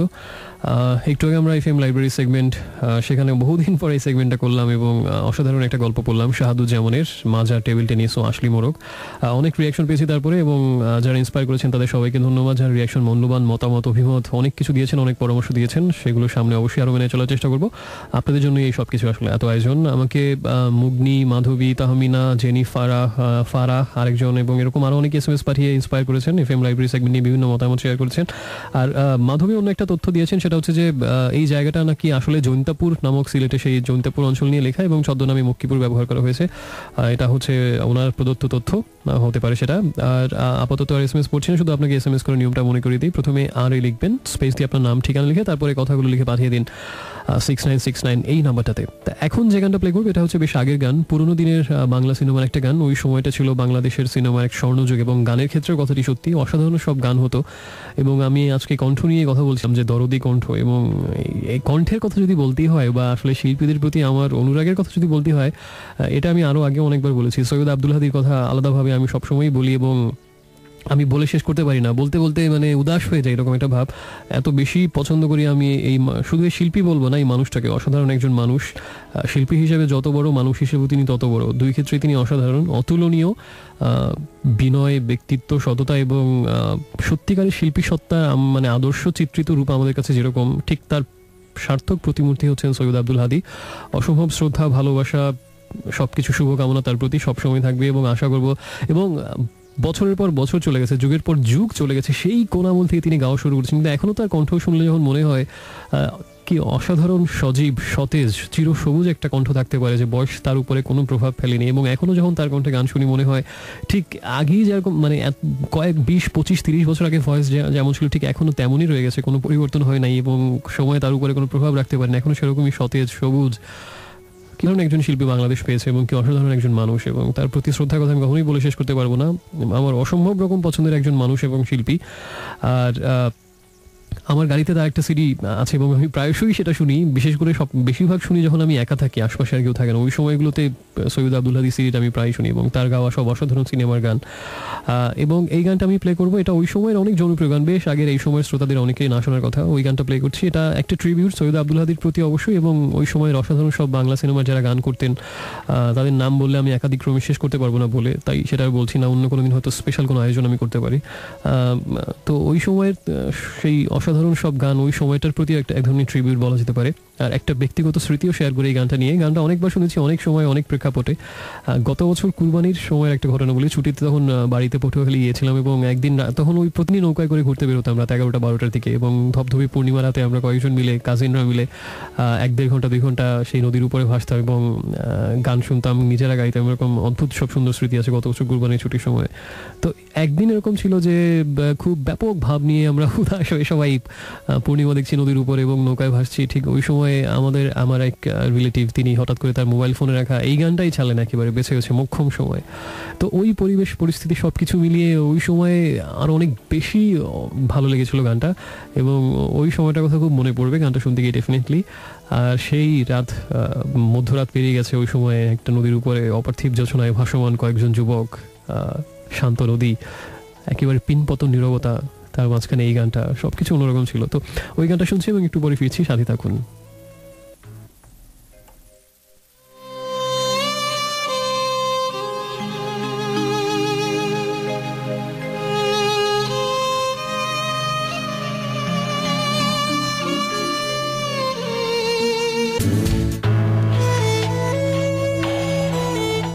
Hello friends, welcome back once again. শুনছি আজকে আরেকবার চলছে ড্রিমস অ্যাভিনিউ। আপনি আছেন এই মুহূর্তে রেডিও আমার 88.4 FM এর সাথে। চারু SMS পাঠিয়েছেন, হ্যাঁ আমি মঞ্চ নাটক খুবই পছন্দ করি, প্রায় যাই, এবং আপনার যে পছন্দের নাটকের কথা বলেছেন রারাং, সেটাও দেখা হয়েছে আমার, এবং ভালো লাগলো আপনি এটা পছন্দ করেন জেনে। আর একটু আগে আমরা শুনছিলাম নীলয় দাসের গান, প্রয়াত নীলয় দাসের গান যখনই নিবিড় করে, এবং গানটা শুনতে শুনতে অদ্ভুত একটা অন্যরকম অনুভূতি কাজ করছিল। সেটা এই কারণে যে এই মানুষটা আমাদের মাঝে এখন আর নেই। ওই যে 3 রকম গুণের কথা বলেছিলাম, একরকম গুণই আমাদেরকে প্রচন্ড দুঃখে ভাসিয়ে তার মানে সবটুকু গুণ সামর্থ্য অপ্রকৃত রেখেই আমাদের থেকে বিদায় নেন। এই নীলয় দাস এরকম আরেকজন মানুষ, সবসময় একটা তীব্র আক্ষেপ আমাদের থেকেই যাবে তার কাছ থেকে আরো কিছু না পাওয়ার। এবং আরো অদ্ভুত লাগছিল যে এই মানুষটা এই মুহূর্তে পৃথিবীতে নেই, অনেক বছর আগে চলে গেছেন আমাদের ছেড়ে, কিন্তু এখন আমরা তার সুর শুনে, তার গান শুনে আমরা অন্যরকম অনুভূতিতে আচ্ছন্ন হই। এখনো বৃষ্টি ভেজা রাতগুলোতে এই গানটা শুনে আবেগে আমাদের হৃদয় আর্দ্র হয়, অথচ সেই মানুষটা নেই, তিনি তার কিছুই জানতে পারছেন না। বড়ই অদ্ভুত এই পৃথিবীর লীলা খেলা, এই মায়ার জগৎ বড়ই অদ্ভুত সত্যি। সবকিছুই আসলে সবকিছুর শেষেই, দিন শেষে প্রচন্ড আধার আর নিঃসঙ্গতা, বিচ্ছিন্নতা, শূন্যতা, প্রবল হাহাকার, সবকিছুই নশ্বর। চেষ্টা করেছিলাম ভালো লাগে উপহার দিতে, না পারলে ব্যর্থতা সবটুকু আমার। ইনশাল্লাহ আগামীতে আবার কথা হবে। সবাই ভালো থাকুন, take care of yourself and all the other close persons. আমি বাসায় গিয়ে আবার গল্পের মাঝে ডুবে যাই। আমার মনে হচ্ছে যেহেতু ভোরেই বেরিয়ে যাবো 6টার সময়, তাই আর আপাতত ছোটোখাটো ঘুম না দিয়ে আব্দুল মান্নান সৈয়দের মাছ মাংস মাছসর্জির রূপকথার মধ্যে আবার ডুবে যাই। অনিয়মে যেহেতু শরীর খারাপ হয়েছে, আরও বেশি অনিয়ম করলে নিশ্চয়ই সেরে যাবে বিষে বিষ করার মতো। শুভরাত্রি, ভালো থাকুন অনেক অনেক অনেক বেশি।